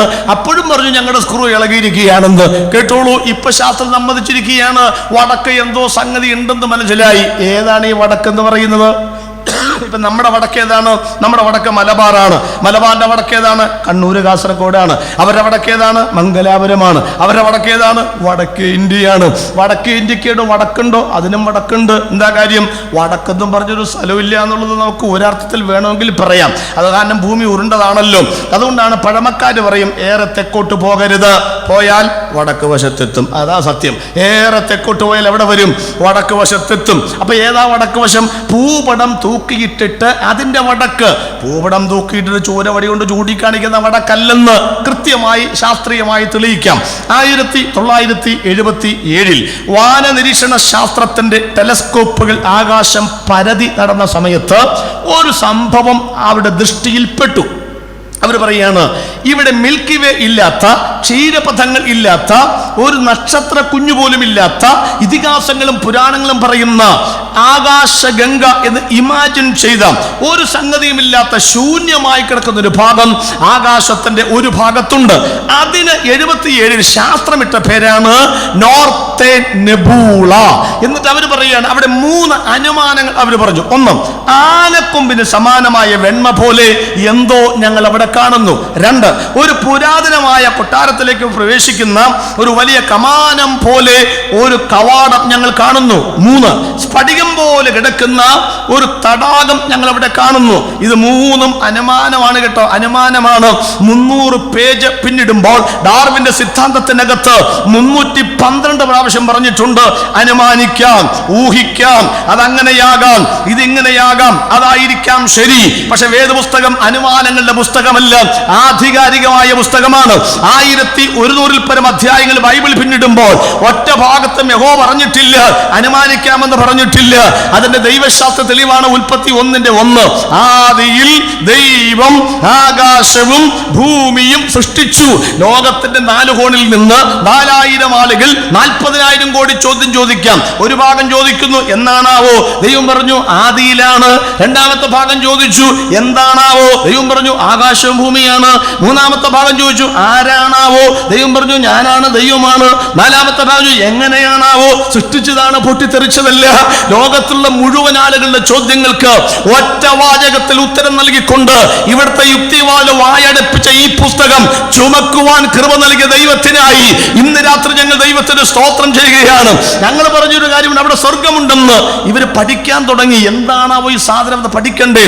ലോകത്തുള്ള എല്ലാ മതഗ്രന്ഥങ്ങളും പഠിച്ച് വിശുദ്ധ വേദപുസ്തകത്തിലേക്ക് വന്നു. ബൈബിളിൽ 3 വാക്യങ്ങൾ. 1, പഴയ നിയമത്തിനകത്ത് പറയുന്നു അവൻ ആകാശത്തിൽ മാളികകളെ പണിയുന്നു. 2, യോഹന്നാന്റെ സുവിശേഷം 14-ാം അധ്യായത്തിൽ യേശു പറയുകയാണ് ഞാൻ നിങ്ങൾക്ക് സ്ഥലമൊരുക്കുവാൻ പോകുന്നു. 3, എവിടേക്കാ പോയത്? അപ്പോസ്തല പ്രവൃത്തികൾ 1:11 പറയുന്നു അവൻ കാഴ്ചയ്ക്ക് മേഘങ്ങൾ എടുക്കപ്പെട്ടു. ഈ 3 വാക്യങ്ങൾ ചേർത്ത് വെച്ചിട്ട് 1977 ഇവിടുത്തെ സയന്റിസ്റ്റ് ലോകം പറഞ്ഞൊരു കാര്യമുണ്ട്. നമ്മൾ കാണുന്ന നോർത്തേൺ നെബൂളയിലെ ആ സംഭവം ക്രിസ്ത്യാനികളുടെ മതഗ്രന്ഥമായ വിശുദ്ധ വേദപുസ്തകത്തിനകത്ത് അവരുടെ ദൈവമായ യേശു പണിയാമെന്ന് പറഞ്ഞ് സ്വർഗരാജ്യമായിരിക്കുമോ അത് എന്ന് ചോദിച്ചുകൊണ്ട് വേദപുസ്തകത്തിന്റെ ദൈവവിശ്വാസീയതയും യേശുക്രിസ്തുവിന്റെ ദൈവത്വവും അവർ അംഗീകരിക്കുവാനിടയായി. 1349 ഗ്രാം തൂക്കം വരുന്ന ഈ തലച്ചോറ് കൊണ്ട് കോടികൾ മുടക്കി ഒരു ദൈവരാജ്യമുണ്ടെന്ന് നിങ്ങൾ ഗതികെട്ട് സമ്മതിക്കേണ്ടി വരുമ്പോൾ പള്ളിക്കൂടത്തിന്റെ പടിവാതിൽ പോലും കണ്ടിട്ടില്ലാത്ത ദിദിമോസ് എന്ന തോമസോട് യേശു പറഞ്ഞു തോമാച്ചായ കാണാതെ വിശ്വസിച്ചവൻ ഭാഗ്യവാൻ. ഇന്ന് രാത്രി ഞങ്ങൾ അലമുറയിട്ട് പറയുന്നു ഈ പുസ്തകം എടുത്തവർക്ക് തെറ്റുപറ്റുകയില്ല. ഇത് ഉയർത്തിയവനെ മാറ്റി പറയേണ്ടി വരില്ല. ചരിത്രത്തിൽ കൂടെ നീതി പ്രവർത്തിക്കുന്ന എന്റെ ദൈവത്തിന്റെ ദൈവവിശ്വാസി ഗ്രന്ഥത്തിനായി ഇന്ന് രാത്രി ഞങ്ങൾ ദൈവത്തിന് സ്തോത്രം ചെയ്യുകയാ. എന്താണ് നോർത്തേൺ നെബൂളയിൽ അവർ പറഞ്ഞു ശൂന്യമായിട്ട് കിടക്കുകയാണ്. ശൂന്യമൊന്നും അല്ല കേട്ടോ, അതൊക്കെ ചുമ്മാ പറയുന്നതാണ്. ഇവിടെ സ്വത്രക്കാഴ്ചയൊന്നും ഇട്ടിട്ടില്ലോ, അത് പുറകെ വരുന്നുണ്ട്. നിങ്ങളുടെ കയ്യിൽ ഇന്ത്യൻ റുപ്പീസ് കാണുമല്ലോ, ഇല്ലേ? വലിയ നോട്ടൊക്കെ കാണുമല്ലോ, നിങ്ങൾ ശ്രദ്ധിച്ചോളൂ. ആ നോട്ട് എടുത്ത് നോക്കുമ്പോൾ ഇടത് ഭാഗത്തൊരു ബ്ലാങ്ക് ആയി കിടക്കുന്ന ഭാഗമുണ്ട്. നമ്മുടെ ആളുകാരി അത് ശൂന്യമായിട്ട് കിടക്കുകയാണെന്നാണ്. അതുകൊണ്ടാണ് പലചരക്ക് കടക്കാരെ എഴുതി വെച്ചു കൊച്ചമണി 40 രൂപ തരാനുണ്ട്, അവിടെയാണ് എഴുതി വെച്ചത്. പഠിക്കുന്ന പിള്ളേരോ അവർ സ്ട്രോബെറി ഷേക്ക് കുടിക്കാൻ വേണ്ടി കയറിയപ്പം ഒരു സ്ട്രോബെറി ഒരു പിസ്ത വരുന്ന വരെ ഈ വെള്ള ഭാഗത്താണ് ആദ്യം വരച്ച് അമ്പം കുത്തിത്തറച്ച് അവരിങ്ങനെ കളിച്ചുകൊണ്ടിരിക്കുന്നത്. ഇനി വിദ്യാഭ്യാസം വിവരമുള്ള ബാങ്കിൽ കാഷ്യർ വരെ അതിനകത്ത് പെൻസിൽ എഴുതി വെക്കും 400 എണ്ണം എടുത്തിട്ടുണ്ട്. അപ്പൊ വിദ്യാഭ്യാസം ഇല്ലാത്തവരും എഴുതി വെക്കും, ഉള്ളവരും എഴുതി വെക്കും, PhDക്ക് പഠിക്കുന്നവരും എഴുതി വെക്കും. നരേന്ദ്രമോദി സർക്കാർ രംഗത്ത് വന്ന ശേഷം പറഞ്ഞു തൊട്ടുപോകരുത് അവിടെ. എന്താ കാര്യം? അവിടെ ഒരു സാധനം ഉണ്ടെന്ന്. ഈ ഇന്ത്യൻ കറൻസി എടുത്ത് നിങ്ങൾ താഴോട്ട് നോക്കുമ്പോൾ ഒന്നും കാണുകയില്ല, അല്ലെങ്കിലും താഴോട്ട് നോക്കുന്നവർക്കൊന്നും കാണാൻ പറ്റുകയില്ല. മേലോട്ട് പിടിച്ചു നോക്കണം. അവിടെ നോക്കുമ്പോഴുണ്ടല്ലോ നമ്മുടെ ഗാന്ധിയുടെ ശിരസ് അതിനകത്ത് ആലേഖനം ചെയ്ത് വെച്ചിട്ടുണ്ട്. അപ്പം നിങ്ങൾ ഈ കുറിച്ചും തോണ്ടിയതും മുറിച്ചൊക്കെ എവിടാന്നറിയാമോ? ഗാന്ധിജിയുടെ തലയുടെ മുകളിലാണ് ഈ കുറിച്ചത്. അതുകൊണ്ടാണ് തീക്കൊള്ളി കൊണ്ട് തലചൊറിയരുത്, തീക്കൊള്ളി കൊണ്ട് തലചൊറിയെന്ന് പറഞ്ഞതിൻ്റെ കാര്യം മനസ്സിലായും. അപ്പം പോകരുതാ പറഞ്ഞിരിക്കുന്നത്. ഇന്ന് രാത്രി ഞങ്ങളൊരു ദൂത് പറയാം. ഈ 77 നോർത്തേൺ നെബൂളയ്ക്കകത്ത് വെറുതെ കിടക്കുകയാണ്. മിൽക്കി വേ ഇല്ല, ക്ഷീരപഥങ്ങളില്ല, ഒന്നുമില്ല, ശൂന്യമാണ് പറയുന്ന ശാസ്ത്രം പറയുന്ന അതേ സ്ഥലത്ത് ഞങ്ങൾ നോക്കുമ്പോൾ, താഴോട്ടല്ല വചനമെന്ന കണ്ണാടിയിൽ കൂടെ ഞങ്ങൾ നോക്കുമ്പോൾ ഒരു ശിരസ് ഞങ്ങൾ അവിടെ കാണുന്നുണ്ട്. നാഥുറാം ഗോസയുടെ വെടിയേറ്റ് മരിച്ച മഹാത്മാ ഗാന്ധിജിയുടെ മരണം നമുക്ക് എന്നും വിലപ്പെട്ടതാണെങ്കിലും ആ ശിരസ് ഞങ്ങൾ അവിടെ കണ്ടിട്ടില്ല. 548 സാക്ഷികളെ വിസ്തരിച്ച രാജീവ് ഗാന്ധിയുടെ മരണം ശ്രീ പെരുമ്പത്തൂരിൽ, ആ മരണം നമുക്ക് വിലപ്പെട്ടതാണെങ്കിലും ആ ശിരസം ഞങ്ങൾ അവിടെ കണ്ടിട്ടില്ല. കഴിഞ്ഞ നൂറ്റാണ്ടിന്റെ ഉരുക്കു വനിത ഇന്ദിരാ പ്രിയദർശിനി സ്വയം അംഗരക്ഷകരുടെ വെടിയേറ്റാണ് മരിച്ചത്. ആ ശിരസം ഞങ്ങൾ അവിടെ കണ്ടിട്ടില്ല. ചട്ടിയിൽ നിന്ന് വാരി ഉണ്ണുന്ന പാവപ്പെട്ടവന്റെ അവകാശങ്ങൾ നിഷേധിച്ചപ്പോൾ വിപ്ലവത്തിന്റെ വിത്തുവാകിയ വിൽബർ ഫോഴ്സ് വെടിയേറ്റാണ് മരിച്ചത്. ആ ശിരസം ഞങ്ങൾ അവിടെ കണ്ടിട്ടില്ല. ആ നിയമം അമേരിക്കൻ പാർലമെന്റിൽ വരുത്തി തീർത്ത അമേരിക്കക്കാരുടെ എക്കാലത്തെയും പ്രിയപ്പെട്ട പ്രസിഡന്റ് എബ്രഹാം ലിങ്കൺ വെടിയേറ്റാണ് മരിച്ചത്. ആ ശിരസം ഞങ്ങൾ അവിടെ കണ്ടിട്ടില്ല. ജോൺ എഫ് കെന്നഡി വെടിയേറ്റാ മരിച്ചത്. ആ ശിരസം അവിടെ കണ്ടിട്ടില്ല. തിക്രിത്തിന്റെ അരമനയിൽ നിന്ന് രഹസ്യമായി ഞങ്ങൾ പിടിച്ചെടുത്ത് പരസ്യമായി തൂക്കിക്കൊന്ന സദ്ദാം ഹുസൈന്റെ മരണം നമുക്കെല്ലാം വിലപ്പെട്ടതാണെങ്കിലും ആ ശിരസം ഞങ്ങൾ അവിടെ കണ്ടിട്ടില്ല. രാഷ്ട്രീയക്കാർ ഉയർത്തുന്ന ഇവിടുത്തെ രക്തസാക്ഷ്യ മണ്ഡപങ്ങളിലുള്ള ഒരു നേതാക്കന്മാരുടെ ശിരസും ഞങ്ങൾ അവിടെ കണ്ടിട്ടില്ല. പകരം ഞങ്ങൾ കണ്ടിട്ടുണ്ട് മറ്റൊരു ശിരസ്. 2000 വർഷങ്ങൾക്ക് മുൻപ് താരലോകത്തിലേക്ക് വേഷത്തിൽ മനുഷ്യനായി വന്ന് 33 വർഷം ലോകത്തിൽ ജീവിച്ച് വെറും 3.5 വർഷം കൊണ്ട് മുഖം വെച്ച മൃഗത്തെ പോലെ പാലസ്തീന്റെ പച്ചമണ്ണ് മുഴുവൻ ഉഴുതുമറിച്ച് കണ്ണിൽ കണ്ടവരെ കയ്യിൽ കിട്ടിയവരെ പ്രതിഫലിച്ചുകൂടാതെ ദാനമായി ദാനധർമ്മങ്ങൾ നൽകി. പിലാത്തോസിന്റെ കൽത്തള മുതൽ കാൽവരി വരെ, ഗബ്ബത്താ മുതൽ ഗോൽഗോഥ വരെ 14 സ്ഥലത്തെങ്കിലും വെച്ചും വിറങ്ങലിച്ചും വീണും എഴുന്നേറ്റും ലോകം തുപ്പിമർദ്ദിച്ച് അവശനാക്കി വിരൂപനാക്കി കാൽവരി കുന്നിലേക്ക് നടത്തിയ 220 പൗണ്ട് തൂക്കം വരുന്ന ആ ഭാരമേറിയ മരക്കുരിശിൽ കുടിവെള്ളം പോലും കൊടുക്കാതെ ഈ ലോകം തൂക്കിക്കൊന്ന നസ്രായ വീരനായ യേശുവിന്റെ രാജ്യമാണ് ഞങ്ങൾ നോർത്തേൺ നെബൂളയിൽ കാണുന്നത്. അംഗീകരിക്കുന്നവർ ആ കരമൊന്ന് ചേർത്തടിച്ച് ഇന്ന് രാത്രി ദൈവത്തിന് സ്തോത്രം ചെയ്യണം. ഒരു ദൈവരാജ്യമുണ്ടെന്നാണ് ഈ പറഞ്ഞത്. എന്തെല്ലാം തെളിവ് വേണം? വടക്കാണ് സ്വർഗമെന്ന്. ഈ ഭൂമി എങ്ങോട്ടാ ചെരിഞ്ഞിരിക്കുന്നത്? ആർക്കറിയാൻ മേലാത്തത്? എങ്ങോട്ടാ ചെരിഞ്ഞിരിക്കുന്നത്? ആർക്കറിയാം? നിങ്ങൾ എങ്ങോട്ടാ ചെരിഞ്ഞിരിക്കുന്നത്? വടക്കോട്ട് അറിയാൻ മേലെ. ഭൂമിയോട് ചോദിക്കുക, എന്തിനാ വടക്കോട്ട് ചെരിഞ്ഞിരിക്കുന്നത്? ഭൂമി പറയാതെ എൻ്റെ സൃഷ്ടിച്ചവൻ അവിടെ ഇരിക്കുകയാണ്, അതുകൊണ്ടാണ് ഞാൻ വടക്കോട്ട് ചെരിഞ്ഞിരിക്കുന്നത്. അതല്ലേ അതിൻ്റെ സത്യം. അല്പം കൂടി ചെരിവ് കൂടിപ്പോയിരുന്നെങ്കിൽ ഇത് തണുത്തുറഞ്ഞ് ചൊവ്വ പോലെ ആയേനെ. ഇത്രയും ചെരിഞ്ഞില്ലായിരുന്നെങ്കിലോ തിളച്ചു മറിയുന്ന ശുക്രൻ പോലെ ആയേനെ. അതൊക്കെ ഒരു ദൂത എന്ന് പറഞ്ഞാൽ കണ്ടമാനം തിളച്ച് മറിയുകയും ചെയ്യരുത്, ഇത്രയും നേരം തണുത്ത് ഉറഞ്ഞിരിക്കുകയും ചെയ്യരുതെന്നാണ് ഈ പറഞ്ഞതിൻ്റെ അർത്ഥം. രണ്ടിൻ്റെ ഇടയ്ക്കൂടി അങ്ങോട്ട് പോകണമെന്ന്. നിങ്ങൾ കുതിരയെപ്പോലെ ആകരുത്, കോവർ കഴുതയെപ്പോലെയും ആകരുത്. ദാരിദ്ര്യം എനിക്ക് വേണ്ട, സമ്പത്തും എനിക്ക് വേണ്ട, ഒന്നാം സംഗീതം നിൽക്കരുത്, ഇരിക്കരുത്. അപ്പോൾ എല്ലാം മനസ്സിലായാലും ഒരു നോർമൽ ജീവിതമാണെന്നാണ് പറഞ്ഞത്. നോക്കാം, ഭൂമിയോട് ചോദിക്കാം, എന്നതാ വടക്കോട്ട് ചെരിഞ്ഞിരിക്കുന്നത്? പുള്ളി പറയും, ആരാധനയാണ്, ഞാൻ ദൈവത്തെ ആരാധിക്കുകയാണ്. കുമ്പിടേണ്ടത് ആരാധനയുടെ മുൻപിലാണല്ലോ. ആരാധന 4 നിർവചനങ്ങൾ. 1, കൃതജ്ഞത നിറഞ്ഞു കവിയുന്നതാണ് ആരാധന. 2, അറിഞ്ഞ ഹൃദയത്തിൽ നിന്നുള്ള ബഹിർഗമനമാണ് ആരാധന. 3, പിന്നെ ഹൃദയം ദൈവത്തോട് മാത്രം ഇടപെടുന്നതാണ് ആരാധന. 4, സൃഷ്ടിതാവിൻ്റെ മുൻപിൽ സൃഷ്ടി നടത്തുന്ന സാഷ്ടാംഗ പ്രണാമമാണ് ആരാധന. 1, കൃതജ്ഞത നിറഞ്ഞു കവിയുന്നതാണ് ആരാധന. ലോകത്തിലെ ഏറ്റവും മലയാളത്തിൽ സുന്ദരമായ പദം കൃതജ്ഞത എന്നാണ്. മോശപ്പെട്ട പദം കൃതജ്ഞത എന്ന് പറഞ്ഞാൽ നന്ദിയാണ് നല്ല വാക്ക്, നന്ദികേടാണ് മോശപ്പെട്ട വാക്കെന്ന് പറയുന്നത്. അപ്പോൾ നമ്മുടെ ആരാധന എന്ന് പറഞ്ഞാൽ നമ്മളിങ്ങനെ ആളുകളോട് കൈയടിക്കാൻ പറ, സ്വത്രം പറയാൻ പറ, അടുത്തിരിക്കുന്ന കൈ കൊടുത്ത് വെച്ചും ഇതൊന്നൊക്കെ നമ്മൾ വേണമെങ്കിൽ പറഞ്ഞോ, നമ്മുടെ ഇരിപ്പ് കണ്ടാൽ പറയാനേ തോന്നുള്ളൂ, അതുകൊണ്ട് അങ്ങനെ പറയുന്നത്. പറയരുത്, നമ്മളങ്ങനെ പറയിപ്പിക്കാതിരിക്കണം. പിള്ളേരൊക്കെ കഷ്ടപ്പെട്ടാ പാട്ട് പാടുന്നു. ഒരു കാര്യം ശ്രദ്ധിച്ചോളി, കൃതജ്ഞത അകത്തുള്ളവൻ അവനിങ്ങനെ സ്വോത്രം പറഞ്ഞുകൊണ്ടിരിക്കും. അതിനെ പ്രത്യേകിച്ച് ആരും പറയിപ്പിക്കേണ്ട കാര്യമൊന്നും ഇല്ലെന്നായി പറഞ്ഞതിൻ്റെ അർത്ഥം. ഈ കൃതജ്ഞതയുള്ളവൻ ആരാധനയ്ക്ക് എപ്പോൾ വരും? 10 മണിക്കാണ് ആരാധന, 1 മണിക്ക് ആരാധന തീരും. അപ്പൊ കൃതജ്ഞതയുള്ളവൻ എപ്പോൾ വരും? അവൻ 9:45 വരുമെന്ന്. കാരണം 15 മിനിറ്റ് സ്വോത്രം സ്വോത്രം സ്വോത്രം പറഞ്ഞ് കൃതജ്ഞത പറഞ്ഞിച്ച ആരാധനയ്ക്ക് കയറുന്നു. അപ്പൊ നന്ദി ഇല്ലാത്തവൻ എപ്പോൾ വരും? അവൻ ആരാധനയ്ക്ക് 15 മിനിറ്റ് ഉള്ളപ്പോഴേ വരുള്ളൂന്ന്. രണ്ടും തമ്മിലുള്ള വ്യത്യാസം നിങ്ങൾക്ക് മനസ്സിലായോ? അവൻ 15 നേരത്തെ വരും നന്ദിയുള്ളവൻ, ഇല്ലാത്തവൻ 15 മുമ്പേ വരത്തുള്ളൂ. കൃതജ്ഞത നിറഞ്ഞ് കവിയുന്നതാണ് ആരാധന. 2, അറിഞ്ഞ ഹൃദയത്തിൽ നിന്നുള്ള ബഹിർഗമനമാണ് ആരാധന.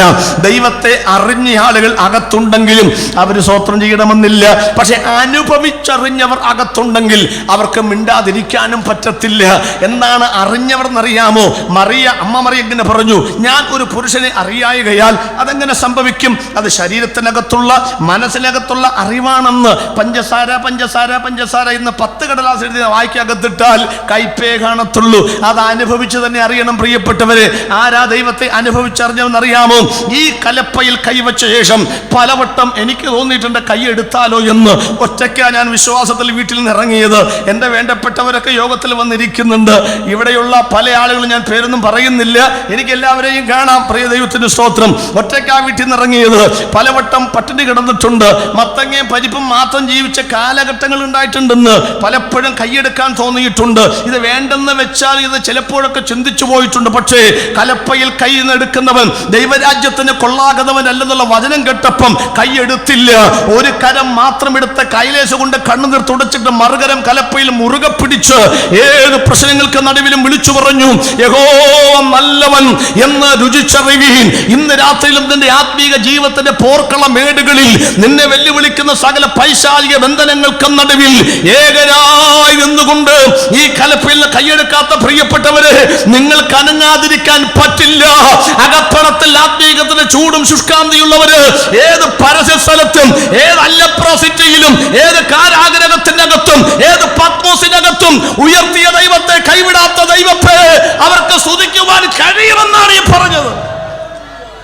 ഹൃദയം ദൈവത്തോട് മാത്രം ഇടപെടുന്ന കൃതജ്ഞത നിറഞ്ഞ കവിയണമെന്ന് പറഞ്ഞാൽ, പണ്ടൊക്കെ ഒരു നല്ല ഗോരിയുള്ള സോഡയൊക്കെ കുടിച്ചിട്ടേ, നല്ല പെപ്സിയൊക്കെ കുടിച്ചിട്ട് കൊമളെ പൊങ്ങിവ കൊമളെ പൊങ്ങിവ എന്ന് പറയേണ്ട വലിയ കാര്യമുണ്ടോ? ആ കൊക്കക്കോള നല്ല സാധനം ഉള്ളതാണെങ്കിൽ, ക്വാളിറ്റി ഉള്ളതാണെങ്കിൽ കൊമള ഏതിലെങ്കിടൊക്കെ പൊങ്ങി വന്നോളും. നിങ്ങൾ അതിന് വേണ്ടിയിട്ട് വലിയ ഭാരപ്പെടേണ്ട കാര്യമൊന്നുമില്ലെന്ന്. അതുകൊണ്ട് ഈ ആളുകളെ ഇളക്കി സ്വന്തം പറയിപ്പിക്കേണ്ട കാര്യമൊന്നുമില്ല. പക്ഷേ അവർ പറഞ്ഞുകൊണ്ടിരിക്കും. തടുക്കാനാകാത്തൊരു ആത്മപ്രവാഹം നമ്മുടെ അകത്ത് കിടക്കുന്നുണ്ടെന്ന്. 4-മത്തെ കാര്യം കേൾക്കണോ? ഹൃദയം ദൈവത്തോട് മാത്രം ഇടപെടുന്നതാണ് ആരാധന. അതുകൊണ്ടല്ലേ ഞങ്ങൾ മൊബൈൽ ഫോൺ സംസാരിക്കാത്തത്. അത് ഞാൻ സ്റ്റേജിൽ മൊബൈൽ ഫോൺ കൊണ്ടുവരുപോലില്ല. എന്നെ കാര്യം അറിയാമോ? ഞങ്ങൾ ഹൃദയം ദൈവത്തോട് മാത്രം ഇടപെടുകയാണ്. ഞാൻ സംസാരിച്ചുകൊണ്ടിരിക്കുമ്പോൾ, നിങ്ങളോട് സംസാരിച്ചുകൊണ്ടിരിക്കുമ്പോൾ അങ്കമാലി MLA റോജി ജോൺ വിളിക്കുകയാണ്. ഞാൻ പറയും, എല്ലാ സ്കൂളുകാരെ കട്ട് ചെയ്യുക, MLA വിളിക്കുന്നുണ്ട്. MLA വിളിച്ചുകൊണ്ടിരിക്കുമ്പോഴും ബഹുമാനപ്പെട്ട മുഖ്യമന്ത്രി വിളിച്ച് ഞാൻ പറയും, MLA കട്ട് ചെയ്യുക, മുഖ്യമന്ത്രി വിളിക്കുന്നുണ്ട്. മുഖ്യമന്ത്രി വിളിച്ചുകൊണ്ടിരിക്കുമ്പം പ്രധാനപ്പെട്ട നരേന്ദ്രമോദി വിളിക്കാൻ പറയും, സാർ അങ്ങോട്ട് കട്ട് ചെയ്യുക, പ്രധാനമന്ത്രി വിളിക്കുന്നുണ്ട്. നിങ്ങൾക്ക് വല്ലതും മനസ്സിലായോ? വിളിക്കാൻ പോകുന്നയാളെ VIP ആണെങ്കിൽ വിളിച്ചുകൊണ്ടിരിക്കുന്നവനെ RIP ആക്കുന്നു. വിളിക്കാൻ പോകുന്നയാൾ VIP ആണെങ്കിൽ വിളിച്ചുകൊണ്ടിരിക്കുന്നവൻ ആരാകും? RIP ആകുന്നു. 6:30 മുതൽ ഇവിടെ നമ്മൾ ആരോടാ സംസാരിച്ചുകൊണ്ടിരിക്കുന്നതെന്നറിയാമോ? RIPയോടല്ലെന്ന്, മുഴുവൻ സൃഷ്ടിച്ച ദൈവം തമ്പുരാനോടാ, VIPയോടാ സംസാരിച്ചുകൊണ്ടിരിക്കുന്നത്. അതുകൊണ്ട് പായലേ ഭൂപ്പലേ വിട, സകല കോളുകളോടും വിട, എല്ലാത്തോടും വിട പറഞ്ഞിട്ട് ഹൃദയം ദൈവത്തിനു ഏകാഗ്രമായിരിക്കുക. 4, സൃഷ്ടിതാവിൻ്റെ മുൻപിൽ സൃഷ്ടി നടത്തുന്ന സാഷ്ടാംഗ പ്രണാമമാണ് ആരാധന. നിങ്ങൾക്കറിയാമോ, നമ്മുടെ ഈ കൂട്ടായ്മയിലുള്ളവർക്കോട് മറ്റുള്ളവർക്കൊരു പ്രശ്നമുണ്ട്. എന്നറിയാമോ? നമ്മൾ വേറെ എങ്ങും മുട്ടുകുത്തുകയില്ല. അതാ ഏറ്റവും വലിയ പ്രശ്നവും. ഈ മുട്ടുകുത്തുന്നവർക്ക് ദൈവം ആരാണെന്ന് പോലും അവർക്കറിയാമേലെന്ന്. ഇയാൾ PhD ഒക്കെ എടുത്തവനാണ്, ഈ ആയിരിക്കുന്ന ആളാരാണെന്ന് അവർക്കറിയത്തില്ല. പക്ഷെ സത്യത്തിലും ആത്മാവിലും ആരാധിക്കുന്നവൻ കണ്ടതിൻ്റെ മുൻപിൽ മുട്ടുകുത്തുകയില്ല. അവൻ വെളിപ്പെട്ടതിന്റെ മുൻപിൽ മാത്രമേ മുട്ടുകുത്തുകയുള്ളൂ. ഇന്ന് രാത്രിയിലും സഭ ഒരു വെളിപ്പാടാണ്, അന്യഭാഷ ഒരു വെളിപ്പാടാണ്, പരിശുദ്ധാത്മ ഒരു വെളിപ്പാടാണ്, നിത്യത ഒരു വെളിപ്പാടാണ്, രക്ഷ ഒരു വെളിപ്പാടാണ്, സ്വർഗം ഒരു വെളിപ്പാടാണ്, കൃപ ഒരു വെളിപ്പാടാണ്. ബെറിയോനോ ശീമോനെ, നീ ഭാഗ്യവാനാണ്. ജഡരക്തങ്ങളല്ല, സ്വർഗസ്ഥനായ പിതാവാണ് നിനക്കത് വെളിപ്പെടുത്തി രാത്രിയിൽ ഞാൻ ദൈവത്തിന് സ്തോത്രം ചെയ്യുകയാണ്. അല്ല, സൂര്യൻ കരിമ്പടം പോലെ കറുക്കും. ഒരു സെക്കൻഡിൽ 4 ലക്ഷം ടൺ ഭാരം വീതമാണ് അതിനകത്ത് കത്തിത്തീർന്നുകൊണ്ടിരിക്കുന്നത്. സൂര്യൻ വടക്കോട്ട് പോകുകയാണെന്ന് പറഞ്ഞില്ല, വടക്കാണ് സ്വർഗം. എത്ര തെളിവാണ് പ്രിയപ്പെട്ടവരെ. ഭൂമി അവിടെ കിടക്കട്ടെ. പണ്ടൊക്കെ കടലിൽ പോകുന്ന ആളുകൾക്ക് ദിശ മനസ്സിലാക്കുവാൻ ഇത്ര എയറോനോട്ടിക്കൽ മൈൽ എന്ന് പറയാൻ പറ്റത്തില്ല. സൂര്യപ്രകാശം, പിന്നെ ഒരു യന്ത്രമുണ്ട്, ഒരു യന്ത്രം. കടലിൽ പോകുന്നവര് സമയം നോക്കുന്ന യന്ത്രം എന്തോന്ന് പ്രിയപ്പെട്ടവരെ? വടക്ക് നോക്കി യന്ത്രം. എന്താണ് അതിന് കിഴക്ക് നോക്കി യന്ത്രം എന്ന് പേരിടാത്തെന്നറിയാമോ? അത് കിഴക്കോട്ട് നോക്കില്ല. പിന്നെ എവിടേക്ക് നോക്കുന്നറിയാമോ? ഉത്തര ധ്രുവത്തിലെ നക്ഷത്രങ്ങൾക്ക് അഭിമുഖമായി മാത്രമേ കാന്തസൂചി നിലനിൽക്കുകയുള്ളൂ. വല്ലതും മനസ്സിലാവുന്നുണ്ട് നിങ്ങൾക്ക്? 35 രൂപ കൊടുത്താൽ, ഞാൻ ഗുജറാത്തിൽ പോർബന്ദർ ചെന്നപ്പം അവിടെ 25 രൂപയുള്ളൂ ഈ വടക്ക് നോക്കി യന്ത്രത്തെ ചുമ്മാ വിൽക്കാൻ വെച്ചിരിക്കുക. ഓർഡർ മേടിച്ച് പഠനമുറി തൂക്കിയിട്ടുണ്ട്. ഇപ്പം 50 രൂപയായി. അപ്പോൾ 50 രൂപ കൊടുത്താൽ കിട്ടുന്ന ഈ കാന്തസൂചിയുടെ സൂചിക്ക് പോലും അറിയാം കാന്തൻ എവിടെയാണ് ഇരിക്കുന്നതെന്ന്. അങ്ങനെയെങ്കിൽ ഈ മണ്ണുകൊണ്ട് സൃഷ്ടിച്ച പരിശുദ്ധാത്മാവിനെ പ്രാപിച്ച ദൈവസഭയായ താങ്കൾക്കറിയാമോ തമ്പുരാൻ എവിടെ ഇരിക്കുന്നതെന്നും? അത് മനസ്സിലാക്കണമെന്ന് ബൈബിളിലേക്ക് വരാം. വടക്കാണ് സ്വർഗം. യെശയ്യാവ് 14-ാം അധ്യായം എടുക്കണ്ട, പറഞ്ഞു വിടാം. ലൂസിഫർ പറയുകയാണ്, ഞാൻ മേഘോന്നതങ്ങൾക്ക് മീതെ കയറും, നക്ഷത്രങ്ങൾക്ക് മീതെ കയറും. അടുത്ത വാക്ക് ഉത്തരദിക്കിന്റെ അതിർത്തിയിൽ സമാഗമ പർവ്വതത്തിൽ ഇരുന്നരുളും എന്നല്ലോ ഹൃദയത്തിൽ പറഞ്ഞത് ഉത്തരദിക്ക്. ഇനി സങ്കീർത്തനങ്ങൾ 48:2 മഹാരാജാവിന്റെ നഗരമായി ഉത്തരഗിരിയായ സിയോൻ പർവ്വതം ഉയരം കൊണ്ട് മനോഹരവും സർവഭൂമിയുടെ ആനന്ദമാകുന്നു ഉത്തരഗിരി. 75-ാമത്തെ സങ്കീർത്തനം 5-6 വാക്യങ്ങൾ. കിഴക്ക് നിന്നല്ല, പടിഞ്ഞാറ് നിന്നല്ല, തെക്ക് നിന്നല്ല. അടുത്തെന്താണ്? ദൈവം ന്യായാധിപതിയാകുന്നു, ഉയർച്ച വരുന്നത്. അവിടെയാണ് വടക്കുന്നാഥ് രേഖപ്പെടുത്തിയിരിക്കുന്നത്. മനസ്സിലായോ? വടക്കോട്ടേക്ക് വെച്ച് പിടിക്കുകയാണ് അർത്ഥം. വടക്കാണ് സ്വർഗം പ്രിയപ്പെട്ടവരെ. ഈ രാത്രി മനസ്സിലാക്കണം, ഒരു സെക്കൻഡിൽ 40 ലക്ഷം ടൺ വീതം ഭാരം തീർന്നു കഴിഞ്ഞാൽ സൂര്യൻ കരിമ്പിടം പോലെ കറുക്കും. മാർച്ച് ഏപ്രിൽ മാസം വരുമ്പോഴേക്കും സൂര്യതാപം ഏറ്റെന്നും പറഞ്ഞ് പപ്പടം പോളച്ച് പൊള്ളിയതുപോലെ ആളുകൾ പത്രത്തിൽ പ്രത്യക്ഷപ്പെടാറുണ്ട്. സൂര്യൻ കരിമ്പിടം പോലെ കറുത്താൽ ചോദ്യം ഇതാണ്, സൂര്യൻ ഇല്ലാത്ത രാജ്യം ഉണ്ടാകുമോ ദൈവദാസനെ? എന്തൊക്കെ മണ്ടത്തരമാ നിങ്ങൾ പറയുന്നത്? ഉണ്ടാകും പ്രിയപ്പെട്ടവരെ. നമ്മൾ കാണുന്ന സൂര്യൻ ഒറിജിനൽ സൂര്യൻ എന്ന് മാത്രം അത് നമ്മൾ കാണുന്നുള്ളൂ. നമ്മൾ കാണുന്ന സൂര്യനേക്കാൾ 100 മടങ്ങ് വലിപ്പമുള്ള സൂര്യനുണ്ട്. പേര് ആർക്കിയോൺ. പ്രകാശം ഇതുവരെ ലോകത്തിൽ വന്നിട്ടില്ല. ഒരു സെക്കൻഡിൽ 1,86,000 മൈൽ വേഗത്തിൽ പ്രകാശം സഞ്ചരിച്ചിട്ടും അതിന്റെ പ്രകാശം ഇതുവരെ വന്നിട്ടില്ല എന്നായി പറഞ്ഞത്. അതിനേക്കാൾ 1000 മടങ്ങ് വലിപ്പമുള്ള സൂര്യന്മാര് വേറെയുണ്ട്. ഇനി ഒരു സൂര്യനെ കൂടെ ഞങ്ങൾ പരിചയപ്പെടുത്താം. ഈ ലോകത്തിൽ ആയിരക്കണക്കിന് സൂര്യന്മാരുണ്ടെങ്കിലും വാഴ്ത്തപ്പെട്ട കർത്താവായ യേശുക്രിസ്തുവിന് ബൈബിളിൽ 375 പേരുകളുണ്ട്. 3, 7, 5. ഒറ്റ പേര് മാത്രം പറയാം. മലാക്കിയുടെ പ്രവചനം 4-ാം അധ്യായം. അവൻ രോഗോപശാന്തിയോടുകൂടെ നീതി സൂര്യനായി അവൻ വീണ്ടും വരുമെന്ന്. അല്ലപ്രയിൽ ഇപ്പോഴുള്ള ഈ വെളിച്ചമൊക്കെ നല്ലതാ. രാത്രിയിൽ വന്നിരിക്കാൻ, ടേൺ ചെയ്യാൻ, ഫുട്പാത്തിൽ കാല് പോകാതിരിക്കാൻ. നാളെ നേരം വെളുത്ത് പെരുമ്പാവൂർ മുനിസിപ്പാലിറ്റിയിൽ ചെന്നാൽ ആയിരക്കണക്കിന് വാട്ട്സുള്ള ഹാലജൻ ബൾബുകൾ അവിടെ കത്തിക്കിടക്കുന്നുണ്ടെങ്കിൽ നമ്മൾ മൂക്കത്ത് വെള്ളം വെച്ച് നാണിപ്പിക്കും. എന്താ കാര്യം? അത് കണ്ടുകൊണ്ട് ആരും വണ്ടി ഓടിക്കാറില്ല. ഒറിജിനൽ സൂര്യൻ വെളിപ്പെട്ട് കഴിഞ്ഞാൽ ഡ്യൂപ്ലിക്കേറ്റിന്റെ ആവശ്യം പിന്നെ വരികയില്ല. നിങ്ങൾക്ക് അർത്ഥം വല്ലതും മനസ്സിലായോ? വാഴ്ത്തപ്പെട്ട കർത്താവായ യേശുവാണ് ഒറിജിനൽ സൂര്യൻ. ആ സൂര്യനാണ് ലോകത്തിലേക്ക് വന്നത്. അവൻ ജനിച്ചപ്പോൾ വാൽനക്ഷത്രമാണ് ഉദിച്ചത്. ലോകം ഇരുണ്ടു പോവുകയല്ല ചെയ്തത്. ആ യേശുക്രിസ്തു 33 വർഷം ജീവിച്ചപ്പോൾ 35 അത്ഭുതങ്ങൾ ചെയ്തു. 6 സ്ഥലങ്ങളിൽ ചെയ്തു. പള്ളിയിൽ, കടലിൽ, കരയിൽ, വീട്ടിൽ, ശവക്കോട്ടയിൽ, വഴിയിലൊക്കെ യേശു അത്ഭുതങ്ങൾ ചെയ്തു. ഒറ്റവാക്കിൽ പറയട്ടെ, 12 വർഷമായി 6000 ഭൂതം ബാധിച്ച ഗേദ്രദേശത്തേക്ക് യേശുക്രിസ്തു കാലെടുത്ത് വെച്ചപ്പോൾ അവിടെ അന്ധകാരത്തിന് കെട്ടുപൊട്ടുവാനിടയായി. യേശു എവിടെയെല്ലാം ചെന്നിട്ടുണ്ടോ അവിടെയെല്ലാം കെട്ടുകൾ പൊട്ടിമാറിയിട്ടുണ്ട്. 38 ആണ്ടിന്റെ ബെഥസ്ദ കുളത്തിന്റെ കരയിലെ കെട്ട്, മരണത്തിന്റെ മണമുള്ള കരിമ്പടത്തിന്റെ പുതപ്പ് യേശു കാലുകുത്തിയപ്പോൾ രോഗത്തിന്റെ ബന്ധനം മാറുവാനിടയായി. ആ യേശു ഇന്ന് രാത്രിയിൽ അല്ലപ്ര 27-ാമത്തെ കൺവെൻഷന്റെ 2-ാമത്തെ രാത്രിയിൽ ആ യേശു ഇവിടെ വന്നിട്ടുണ്ട്. യേശു വന്നാൽ നിന്റെ അന്ധകാരം മാറുമെങ്കിൽ, നിന്റെ കുടുംബത്തിന്റെ ഇപ്രകാരം മാറുമെങ്കിൽ തല തെറിച്ച തലമുറകളെ, അവകാശം പറയുന്ന അഷ്ടദിക്കിന്റെ അവകാശങ്ങളെ, ദുർഭൂതങ്ങളുടെ വ്യാപാരങ്ങളെ, പൈശാചികമായ ബന്ധനങ്ങളെ, കുടുംബത്തിനകത്ത് കുടിയിരിക്കുന്ന ദുഷ്ടാത്മാവിന്റെ വ്യാപാരങ്ങളെ, മന്ത്രവാദങ്ങളെ, ആഭിചാരങ്ങളെ, കൂടോത്രങ്ങളെ, ഇന്ന് രാത്രി യേശു ക്രിസ്തുവിന്റെ നാമത്തിൽ നിന്റെ കുടുംബത്തിനകത്ത് ഒരു വെളിച്ചം വരട്ടെ. എൻ്റെ അപ്പൻ്റെ ജീവിതമൊക്കെ പറഞ്ഞാൽ എനിക്ക് 1.5 മണിക്കൂർ പോരാ. 50-ാമത്തെ വയസ്സിലാണ് രക്ഷിക്കപ്പെട്ടത്. നാട്ടുകാർക്കും വീട്ടുകാർക്കും തലവേദനയായി. അപരനാമത്തിലേക്ക് അറിയപ്പെട്ട ആ മനുഷ്യന്റെ ജീവിതത്തിൽ യേശു വന്നപ്പോഴാ വെട്ടം കാണുവാനിടയായത്. എൻ്റെ ജീവിതത്തിൽ യേശു വന്നപ്പോഴാ വെട്ടം കാണുവാനിടയായത്. ഇവിടെ കരമടിക്കുന്ന ആരാധിക്കുന്ന ഈ പ്രിയപ്പെട്ടവരുടെ ജീവിതത്തിൽ യേശു വന്നപ്പോഴാ ഞങ്ങൾ വെട്ടം കാണുവാനിടയായത്. ഇന്ന് രാത്രി വിശ്വസിക്കാമെങ്കിൽ ഏത് മനുഷ്യരെയും പ്രകാശിപ്പിക്കുന്ന സത്യവെളിച്ചം ഈ രാത്രി നിന്റെ കുടുംബത്തിലേക്ക് വരും. നീയും വെട്ടം കാണുമെന്ന് ആ വെളിച്ചമാകുന്ന ക്രിസ്തുവിനെ ലോകം പിടിച്ചടക്കി ക്രൂശിച്ചു. അടിമത്തക്കാരനായ യോസേഫിന്റെ കല്ലറിൽ അടക്കം ചെയ്തു. യേശു ജീവിച്ചിരുന്നപ്പോൾ ഒരു കാര്യം പറഞ്ഞിട്ടുണ്ട്, നിങ്ങൾക്ക് വെളിച്ചത്തെ പിടിച്ചടക്കാൻ കഴിയില്ല. അതൊന്നും ആൾ ശ്രദ്ധിച്ചില്ല. അവനെ പിടിച്ച് രാത്രിയിലാണ് പിടിച്ചത്. 6 കോടതി തിരിച്ചും മറിച്ചും തിരിച്ചും വിസ്തരിച്ചു. അരിമത്യക്കാർ യോസേഫിന്റെ കല്ലിൽ അടക്കം ചെയ്തു. എന്താ സംഭവിച്ചത്? വെളിച്ചത്തെ പിടിച്ചടക്കാൻ അന്നും ഇന്നും ലോകത്തിൽ ആർ കഴിഞ്ഞിട്ടില്ല. പ്രിയപ്പെട്ടവരെ, 3-ാം ദിവസം ക്രിസ്തു ഉയർത്തു. കല്ലറയുടെ കവാടബന്ധിത മഹാശിലാ പ്രതിബന്ധത്തെ തകർത്തുകൊണ്ട്, റോമൻ സാമ്രാജ്യത്തിന്റെ അധികാര പ്രതീകമായ മുദ്രയെ തകർത്തുകൊണ്ട്, കണ്ണിൽ ജാഗ്രത, കയ്യിൽ ആയുധം, റോമൻ പടയാളികളെ കണക്കിന് ഭേദിച്ച് തോൽപ്പിച്ചുകൊണ്ട്, ന്യായപ്രമാണത്തിന്റെ വിധിപ്രകാരം പാപത്തിന്റെ ശമ്പളം മരണമത്രേ എന്ന വിധിയെ കടപുഴക്കിക്കൊണ്ട് കരിങ്കൽ ഭിത്തികൾ അവിടെ എടുത്തു വെച്ചിരുന്നു.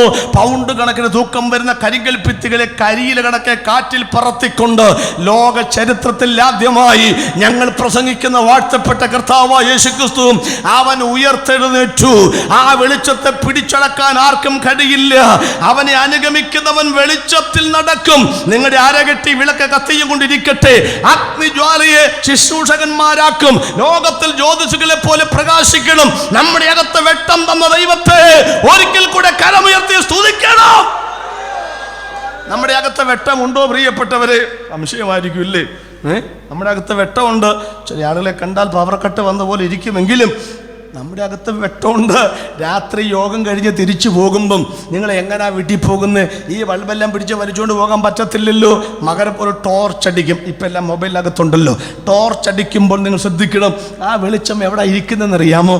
വീട്ടിൽ ചെന്ന് ടോർച്ചിൻ്റെ മുഖം പഴിച്ചു മാറ്റി ചിരിച്ചു പിടിക്കുമ്പോൾ എവർ റെഡി എന്നെഴുതിയ പൂച്ച വട്ടം ചാടുന്ന 2 ബാറ്ററി ഉതിർന്ന് ഇങ്ങോട്ട് വരും. നല്ല വെളുത്ത 2 കടലാസ് കഷണം എൻ്റെ ശരീരം എൻ്റെ ഈ ഷർട്ട് പോലെ ഇരിക്കുന്നത്. അതിനകത്തല്ല വെട്ടം ഇരിക്കുന്നത്. ആ കടലാസ് അങ്ങോട്ട് വലിച്ചു കീറുമ്പം എൻ്റെ ശരീരം പോലെ ഇരിക്കുന്ന, കരിവീട്ടിക്ക് കരിവോയിലടിച്ചതുപോലെ ഇരിക്കുന്ന 2 കരിക്കട്ട കഷണം, അതിനകത്താണ് വെട്ടം. ആരോട് പറയാൻ? അതിനകത്താണെന്ന് വെട്ടം അല്ല. ലോകശാസ്ത്രത്തോട് ഒരു ചോദ്യം, എനിക്ക് ഇച്ചിരി വെട്ടം വേണം. അവർ പറയും നിൻ്റെ കയ്യിൽ എന്തുണ്ട്? 2 കരിക്കട്ട കഷ്ണമുണ്ട്, മതി. നിൻ്റെ അല്ലപ്പുറലുള്ള വീട് വരെ ചെല്ലാൻ, നിൻ്റെ പെരുമ്പാവൂർ വീട് വരെ ചെല്ലാൻ 2 കരിക്കട്ട കഷ്ണം താ. ഞാൻ അതിനകത്ത് താൽക്കാലികമായ വീട് വരെ ചെല്ലാനുള്ള അല്പം വെളിച്ചം ഒളിച്ചു വെക്കാം. അത് ശാസ്ത്രം കണ്ടുപിടിച്ചു, സത്യമാണ്. അല്ല, താൽക്കാലികമായി വീട് വരെ ചെല്ലാൻ 2 കരിക്കട്ട കഷണം ശാസ്ത്രത്തിന് മതിയാകുമെങ്കിൽ കൂട്ടിക്കുഴച്ച മണ്ണുകൊണ്ട് പണിത മനുഷ്യന്റെ മനസ്സിനകത്ത് അവന്റെ ശാശ്വത ഭവനമായ ദൈവരാജ്യം വരെ ചെന്നെത്താനുള്ള നിത്യജീവന്റെ വെളിച്ചം ഒളിച്ചു വെക്കുവാൻ ദൈവത്തിന് കഴിയുമെന്ന് വിശ്വസിക്കുന്നവർ ആ കരമെന്ന് ഒരിക്കൽ കൂടെ ചേർത്തടിച്ച് ഇന്ന് രാത്രി ദൈവത്തെ സ്തുതിക്കണമെന്ന്. സൂര്യൻ കരിമ്പടം പോലെ കറുക്കും പ്രിയപ്പെട്ടവരെ. 2 ചന്ദ്രൻ എന്ത് ചെയ്യും? രക്തതുല്യമായി. സൂര്യൻ പറഞ്ഞപ്പോഴേക്കും മണി 8:45. 9:05 നിർത്തണം. ചന്ദ്രനെ കുറിച്ച് കുറച്ചേ പറയുന്നുള്ളൂ. നമുക്കറിയാമല്ലോ, ഏറ്റവും അടുത്ത് നിൽക്കുന്ന ഗോളമാണ് ചന്ദ്രൻ. അതുകൊണ്ട് തന്നെ ഒത്തിരി പഠനങ്ങൾ അതിനെക്കുറിച്ചൊക്കെ നടത്തിയിട്ടുണ്ട്. ഒരു കാര്യം ചുരുക്കി അങ്ങോട്ട് പറയാം, സ്വയമായി പ്രകാശം നൽകുന്ന ഗോളമല്ല ചന്ദ്രൻ. അതുകൊണ്ട് സൂര്യപ്രകാശം സ്വീകരിക്കുന്നു, റിഫ്ലക്ഷൻ നൽകുന്നു, പ്രതിബിംബം നൽകുന്നു. അപ്പം സൂര്യൻ ഇവിടുന്ന് കട്ടയും പടവും മടക്കി പോയാൽ ചന്ദ്രൻ പുറകെ പോയേ പറ്റൂ. പിന്നെ ഇവിടെ നിപ്പ് ഇല്ലെന്നു. അല്ല, ഇവിടുത്തെ പ്രാർത്ഥന ആശീർവാദം പറഞ്ഞാൽ പിന്നെ നിങ്ങളോട് നിന്നിട്ട് കാര്യമുണ്ടോ? ഇല്ല. പൂരപ്പറമ്പിൽ ആനയും അമ്പാരിയും പാഞ്ചാരിമേളവും പോയാൽ പിന്നെ നിങ്ങളെന്തിനാണ് ബലൂൺ തുറപ്പിച്ചാൽ നടക്കുന്നത്? കല്യാണ വീട്ടിൽ നിന്ന് പെണ്ണും ചെക്കനും പോയാൽ പിന്നെ ഐസ്ക്രീം നടക്കേണ്ട വലിയ കാര്യമുണ്ടോ? അച്ഛൻ കുർബാന നിർത്തിയാൽ കപ്പ്യാർ പിന്നെ ധൂപക്കുറ്റി വീശിയിടുന്ന കാര്യമുണ്ടോ എന്ന് പറഞ്ഞതുപോലെ സൂര്യൻ ഇവിടുന്ന് പോയി കഴിഞ്ഞാൽ ചന്ദ്രൻ കാണില്ല. എൻ്റെ അർത്ഥം വല്ലതും മനസ്സിലായോ? പറയാം. സൂര്യനും ചന്ദ്രനും ഇല്ലെങ്കിൽ ഇവിടെ സമയം ഇല്ല, സമയമില്ലെന്ന്. ഇപ്പോൾ 9:05 യോഗം തീർന്നു, നിങ്ങൾ പോകാൻ നേരത്ത് പറയും ഗുഡ്. ഇവിടെ ആരും പറയാറില്ലേ ഗുഡ് നൈറ്റ്? എന്തുകൊണ്ടാണ് ഗുഡ് നൈറ്റ് പറഞ്ഞതെന്ന് കൂടെ പറ. വാച്ചിൽ 9:30 ആയതുകൊണ്ടല്ല, അതൊക്കെ കൊണ്ട് പൊട്ട ധാരണയാണ്. എന്നാൽ പിന്നെ കേരളത്തിലുള്ള 3.5 കോടി ആളുകളും 9:30 ആകുമ്പം ഗുഡ് നൈറ്റ് എന്ന് പറയണ്ടേ? സൂര്യൻ ഇല്ലാത്തതുകൊണ്ടാണ്, സൂര്യൻ ഇല്ലാത്തതുകൊണ്ടാണ് ഗുഡ് നൈറ്റ് പറഞ്ഞത്. തെളിവ്, നാളെ നേരം വെളുത്ത 9:30 ആയി, നേരം വെളുത്ത 9:30, സൂര്യൻ വന്നിട്ടില്ല, അപ്പോൾ ഗുഡ് മോർണിംഗ് പറയൂ? ഇപ്പോൾ ചില ചിന്തിക്കും, ദൈവമേ അങ്ങനെ ഒരു ദിവസം ഉണ്ടാകണേ, അത് ഞായറാഴ്ച ആയിരിക്കണമേ, ഞായറാഴ്ച ആയിരിക്കും, പള്ളി പോകണ്ടല്ലോ, അതുകൊണ്ടാണ്. അപ്പോൾ സൂര്യൻ ഉണ്ടെങ്കിലേ ഗുഡ് മോർണിംഗ് ഉള്ളൂ, ഗുഡ് നൈറ്റ് ഉള്ളൂ. പടിഞ്ഞാറൻ ചക്രവാളത്തിൻ്റെ മേഘക്കീറുകൾക്കുള്ളിൽ ചെഞ്ചായും പൂശി മറഞ്ഞുപോയ ആ സൂര്യൻ കിഴക്ക് വെള്ള കയറി ഉദിച്ചില്ലെങ്കിൽ നിനക്ക് തിങ്കളും ചൊവ്വയില്ലെന്ന് വല്ലതും മനസ്സിലായോ? ബൈബിളിലേക്ക് വരാം. എപ്പോഴാണ് സൂര്യൻ സൃഷ്ടിച്ചത്? ബൈബിൾ, ഉൽപ്പത്തി പുസ്തകം. പകൽ വാഴുവാൻ വലിയ വെളിച്ചം, രാത്രി വാഴുവാൻ ചെറിയ വെളിച്ചം. അവ നിങ്ങൾക്ക് കാലങ്ങൾ, ദിവസങ്ങൾ, വേനൽ, മഴ, ശീതം, ഉഷ്ണം, വിത, കൊയ്ത്ത് തിരിച്ചറിയാനാണ്. അപ്പോൾ ഇത് ഉള്ളത് കൊണ്ടാണ് തിരിച്ചറിയുന്നത്. ഇനി സൂര്യനെ കലണ്ടറിലാക്കി വെച്ചിരിക്കുന്നു. 104-ാം സങ്കീർത്തനം 19-ാമത്തെ വാക്യം. സൂര്യൻ തൻ്റെ അസ്തമാനത്തെ അറിയുന്നു, ചന്ദ്രനെ അവൻ കാലനിർണയത്തിനായി നിയമിച്ചു. അപ്പോൾ സൂര്യൻ ചന്ദ്രനും ഉള്ളതുകൊണ്ടാണ് കാലങ്ങളുള്ളത്. നമ്മൾ പിന്നെ യഹൂദൻ്റെ ഒരു വർഷം എത്ര? 360. എന്താ കാര്യം? ചന്ദ്രമാന വർഷമാണ്. ഇസ്ലാം മതക്കാർ ചന്ദ്രനെ നോക്കിക്കൊണ്ടാണ് ബലിപ്പെരുന്നാളുകൾ ഡിക്ലെയർ ചെയ്യുന്നത്.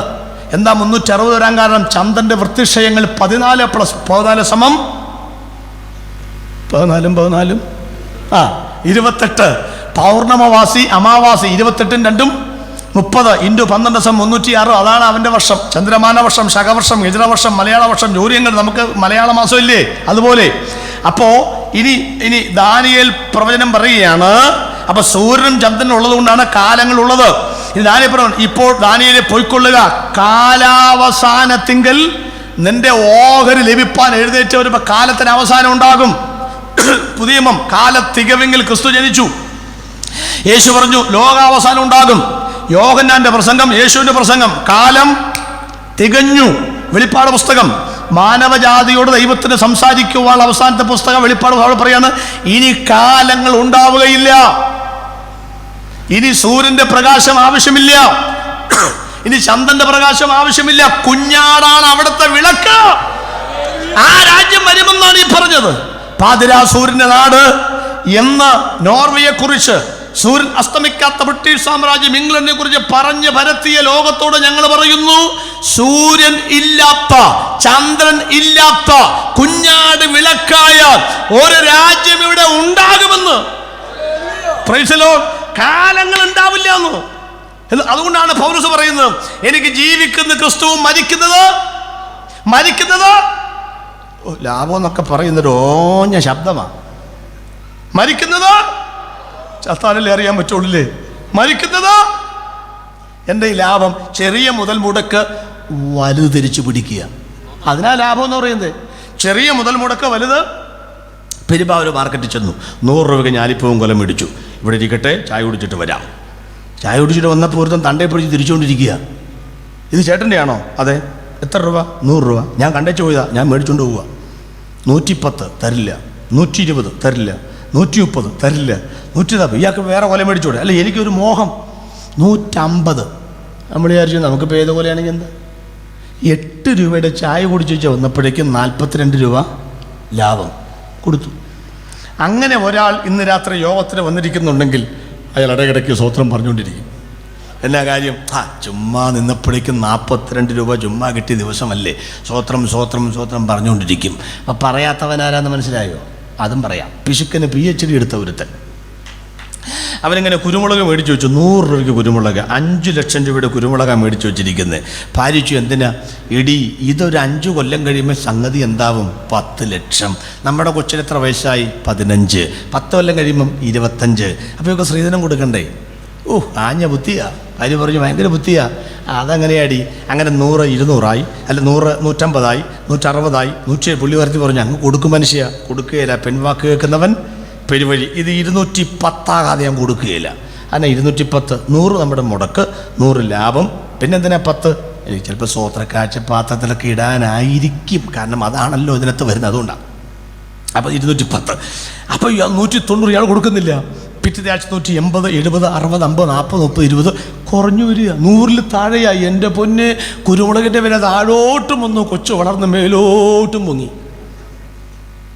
അവസാനം ഡോക്ടറെ കല്യാണം ആലോചിച്ചപ്പം കുരുമുളകിൻ്റെ വില 58 രൂപ. ഒന്ന് നോക്കണേ. പിശുക്കന് PhD എടുത്തവൻ 100 രൂപയ്ക്ക് 10 കൊല്ലം മുമ്പ് മേടിച്ച കുരുമുളക് 58-ന് വിറ്റവൻ ഇവിടെ വന്നിരിക്കുന്നുണ്ടെങ്കിൽ ഇരിപ്പ് കണ്ടറിയാം. വന്നിരിക്കുമ്പോഴേ ഏത്തവാഴയ്ക്ക് ഊന്നു കൊടുത്തതുപോലെ ഒരു ഇരിപ്പ. ഇനി അല്ലപ്പുറ കൺവെൻഷൻ അല്ല, 27-ാമത്തല്ലേ യേശു കാഹളം മുടക്കി വന്നാൽ എൻ്റെ 158-ആയ കാര്യം ഓർക്കുമ്പം അയാൾക്ക് സ്വത്രം പറയാൻ തോന്നില്ലെന്ന്. ഇതാണ് ഈ ചെറിയ മുതൽ മുടക്ക വലുത് അർത്ഥം. എൻ്റെ 15-ാമത്തെ വയസ്സിലാണ് ഞാൻ യേശുവിൻ്റെ കയ്യിൽ ജീവിതം കൊടുത്തത്. എനിക്ക് 51 വയസ്സ് കഴിഞ്ഞു. 52 പിടിച്ചു, 51 പറയും, 52 കിടന്നോട്ടെ. അപ്പം 36 കൊല്ലമായി ഞാൻ എൻ്റെ ജീവിതം യേശുവിൻ്റെ കയ്യിൽ കൊടുത്തിട്ട്. ഞാൻ അങ്ങോട്ട് കൊടുത്തത് 36 കൊല്ലമാണ്. ഇന്ന് രാത്രി ഞാൻ മരിച്ചാൽ, നാളെ ചെങ്ങന്നൂർ മീറ്റിംഗ് കൊണ്ടോ, എന്നാലും പറയാം, ഇന്ന് രാത്രി ഞാൻ മരിച്ചാൽ, സ്വത്രം, ഇന്ന് രാത്രി നിങ്ങളാരെങ്കിലും മരിച്ചാൽ എന്നാണ് ആദ്യം പറയാൻ തുടങ്ങിയത്. ചിലരുടെ മുഖം കണ്ടപ്പം അത് വേണ്ടാന്ന് വെച്ചു. അപ്പം ഇന്ന് രാത്രി ഞാൻ മരിച്ചാൽ, ഞാൻ അങ്ങോട്ട് കൊടുത്തത് 36 കൊല്ലം, പക്ഷെ ഇന്ന് രാത്രി ഞാൻ മരിച്ചാൽ യേശു എനിക്ക് തിരികെ തരുന്നത്, അതാണ് ലാഭം.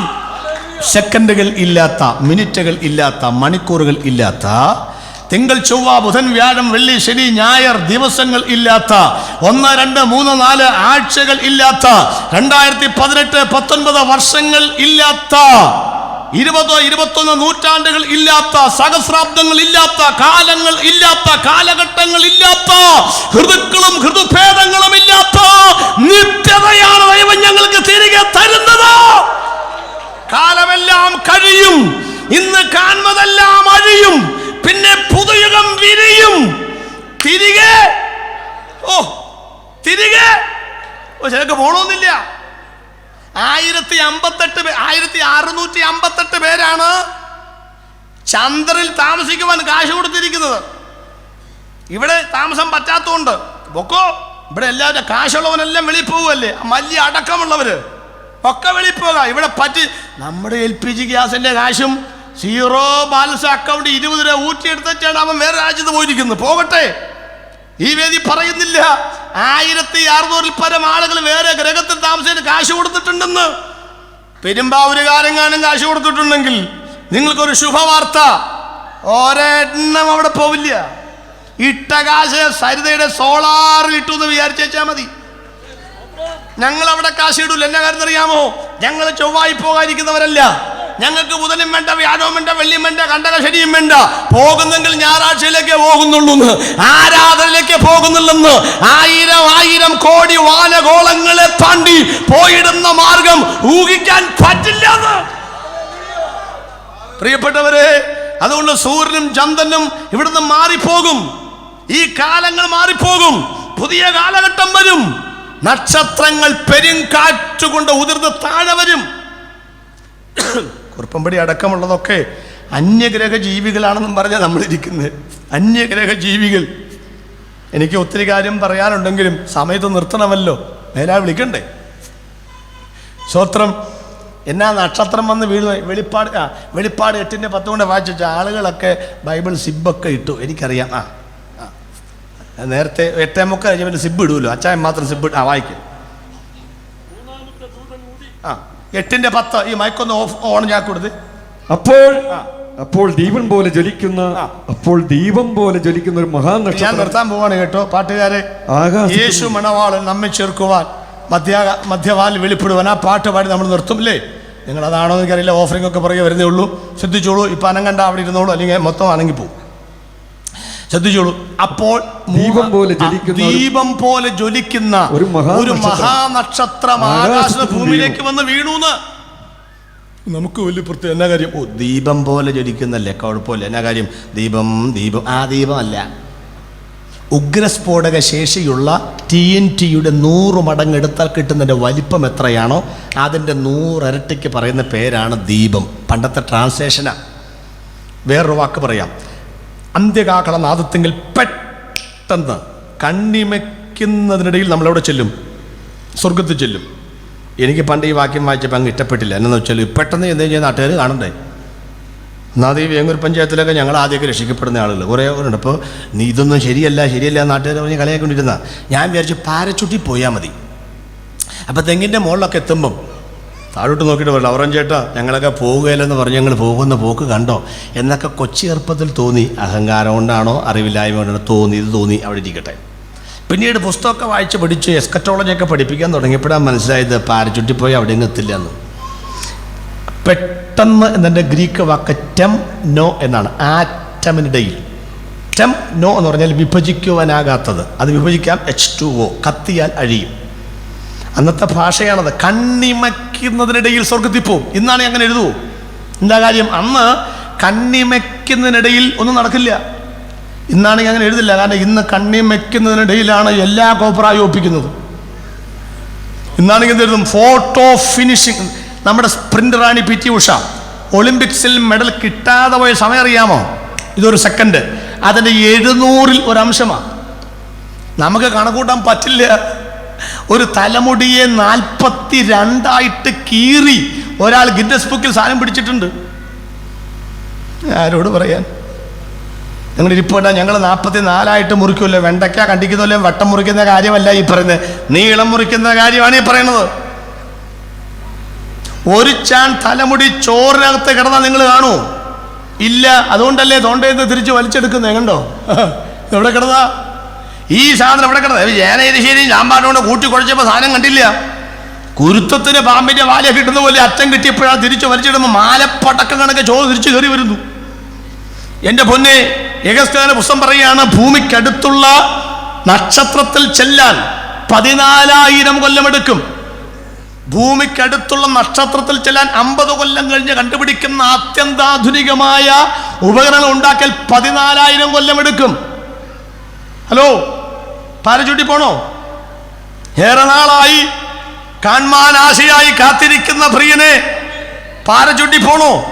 കണ്ണിമയ്ക്കുന്നതിനിടയിൽ പ്രിയപ്പെട്ടവരെ, ഈ ലോകം ഇളകിയാൽ അമേരിക്ക വില്ലിനോവ യൂണിവേഴ്സിറ്റിയിൽ അമേരിക്കൻ ശാസ്ത്ര സംഘടനയായ AAES അവരുടെ ശാസ്ത്രീയ സമ്മേളനത്തിൽ അവതരിപ്പിച്ച റിപ്പോർട്ടിന് പ്രകാരം വൈറ്റ് ഡ്വാർഫ്, വെള്ളക്കുള്ളൻ 2 നക്ഷത്രമാണ് ഭൂമിയിലേക്ക് വരുന്നത്. അർത്ഥം എന്താണെന്നറിയാമോ? ഇത് ഇളകും. ആകാശത്തിലെ ശക്തികൾ ഇളകിപ്പോകുന്നതിനാൽ ഭൂമിയിൽ പാർക്കുന്ന മനുഷ്യൻ നോക്കിക്കൊണ്ട് നിർജീവന്മാരാകും. പക്ഷേ രക്ഷിക്കപ്പെട്ടാൽ നിർജീവന്മാരാകില്ല, ജീവൻ പ്രാപിക്കും. നൂറ്റാണ്ടുകൾ കൊണ്ട് വളർന്ന് പടർന്ന് പന്തലിച്ചു നിൽക്കുന്ന പടുകൂറ്റൻ വൃക്ഷം വെട്ടിമറിക്കുന്നു. മരം കുലുങ്ങുന്നു. തന്നോളമെത്തിയ ശിഖരം കുലുങ്ങി വിറയ്ക്കുന്നു. അഗ്രത്തിന്റെ മേൽ തൂക്കണം കുരുവിയുടെ കൂട് ഇളകിയാടുന്നു. മരം വെട്ടുകാരൻ ചോദിച്ചു, പക്ഷി നീ എന്താ പാട്ട് പാടുന്നത്? ഈ മരം അടുത്ത കൊത്തിൽ മറിയും, നിന്റെ ശിഖരം തല്ലി വീഴും, കൂടെ ചിതറിപ്പോകും. നീ എന്താ പാട്ട് പാടുന്നത്? കുരുവിയുടെ മറുപടിയാണ് രക്ഷിക്കപ്പെട്ടവന്റെ മറുപടി. നൂറ്റാണ്ടുകൾ കൊണ്ട് നിൽക്കുന്ന ഈ മരം അവസാന കൊത്താഞ്ഞു കൊത്തി അത് മറിഞ്ഞു വീഴട്ടെ. തന്നോളമെത്തിയ ശിഖരങ്ങൾ തല തല്ലി വീഴട്ടെ. നാളുകൾ കൊണ്ട് ഞാൻ ഉണ്ടാക്കിയ കൂടാരം ചിതറിപ്പോകട്ടെ.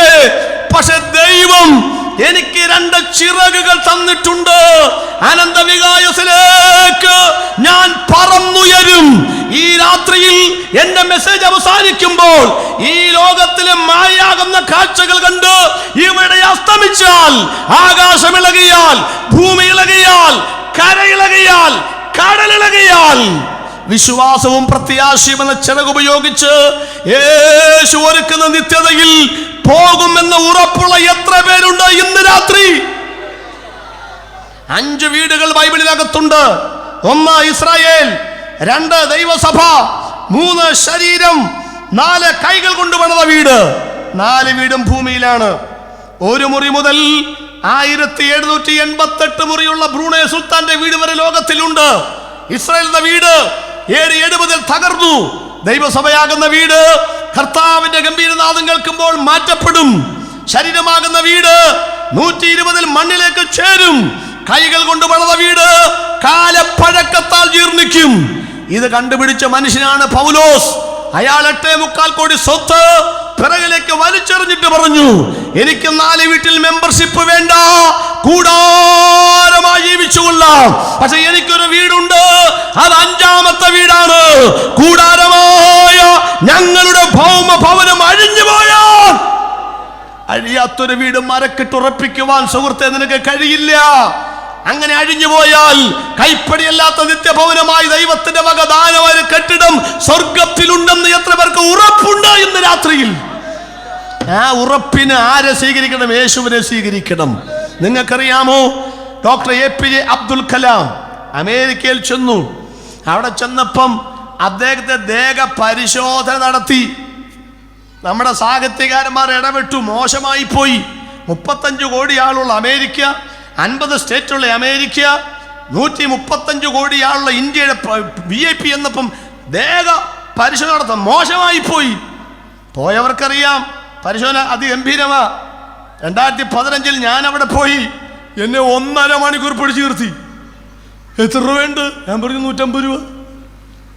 എന്താ ഒരു പെട്ടി? 150 പെട്ടി കൊണ്ട് അമേരിക്കയിൽ വന്നിരിക്കുക. അവർ പറയാ ഇവൻ ഭീകരവാദിയെ ബോംബിടാൻ വന്നാണ്. എന്നിട്ട് അവർ പറഞ്ഞൊരു കാര്യം, എൻ്റെ മുഖം കണ്ടാൽ അങ്ങനത്തെ ലക്ഷണം ഉണ്ടെന്ന്. ഒരു ഓവൻ ഷേപ്പാണ്. 1.5 മണിക്കൂറിനെ പിടിച്ചു നിർത്തി. എന്നെ പിടിച്ചു നിർത്തുന്നത് പോട്ടെ, നമ്മൾ കാല് കുത്തേച്ച് പോകുന്നു പോട്ടെ, പല രാജ്യത്തും പല പ്രശ്നങ്ങൾ ഉണ്ടാകണം. പക്ഷെ ഒരു കാര്യം ഓർക്കണം, 135 കോടി ആളുകളുടെ നേതാവ് അമേരിക്ക കാല് കുത്തിയപ്പം തടഞ്ഞു നിർത്തി. സാഹിത്യകാരൻ പ്രതികരിച്ചു, ഇവിടെ വരുമ്പോൾ ഞങ്ങൾ തടയൂന്ന് പറഞ്ഞു.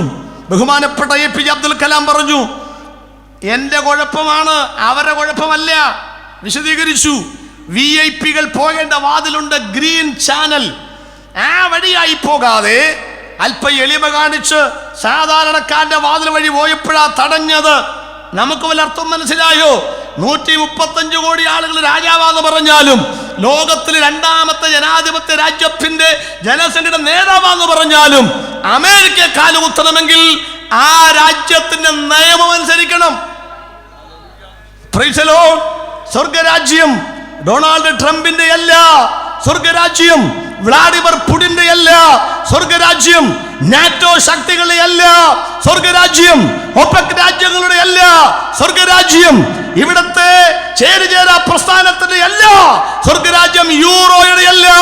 സ്വന്തം രക്തം കാൽവറി ഊറ്റിക്കൊടുത്ത് തന്റെ പേരിൽ തീരാധാരം ചെയ്ത് മേടിച്ച സ്വർഗരാജ്യത്തിന്റെ ഉടമസ്ഥൻ യേശു ആയതുകൊണ്ട്, യേശു പറയുന്ന വചനം പ്രമാണിക്കാത്തവൻ സ്വർഗരാജ്യത്തിൽ കടക്കുകയില്ലെന്ന് ഇന്ന് രാത്രി നിങ്ങൾ മനസ്സിലാക്കണം. ഒന്ന് എഴുന്നേൽക്കാം ഇന്ന് രാത്രി.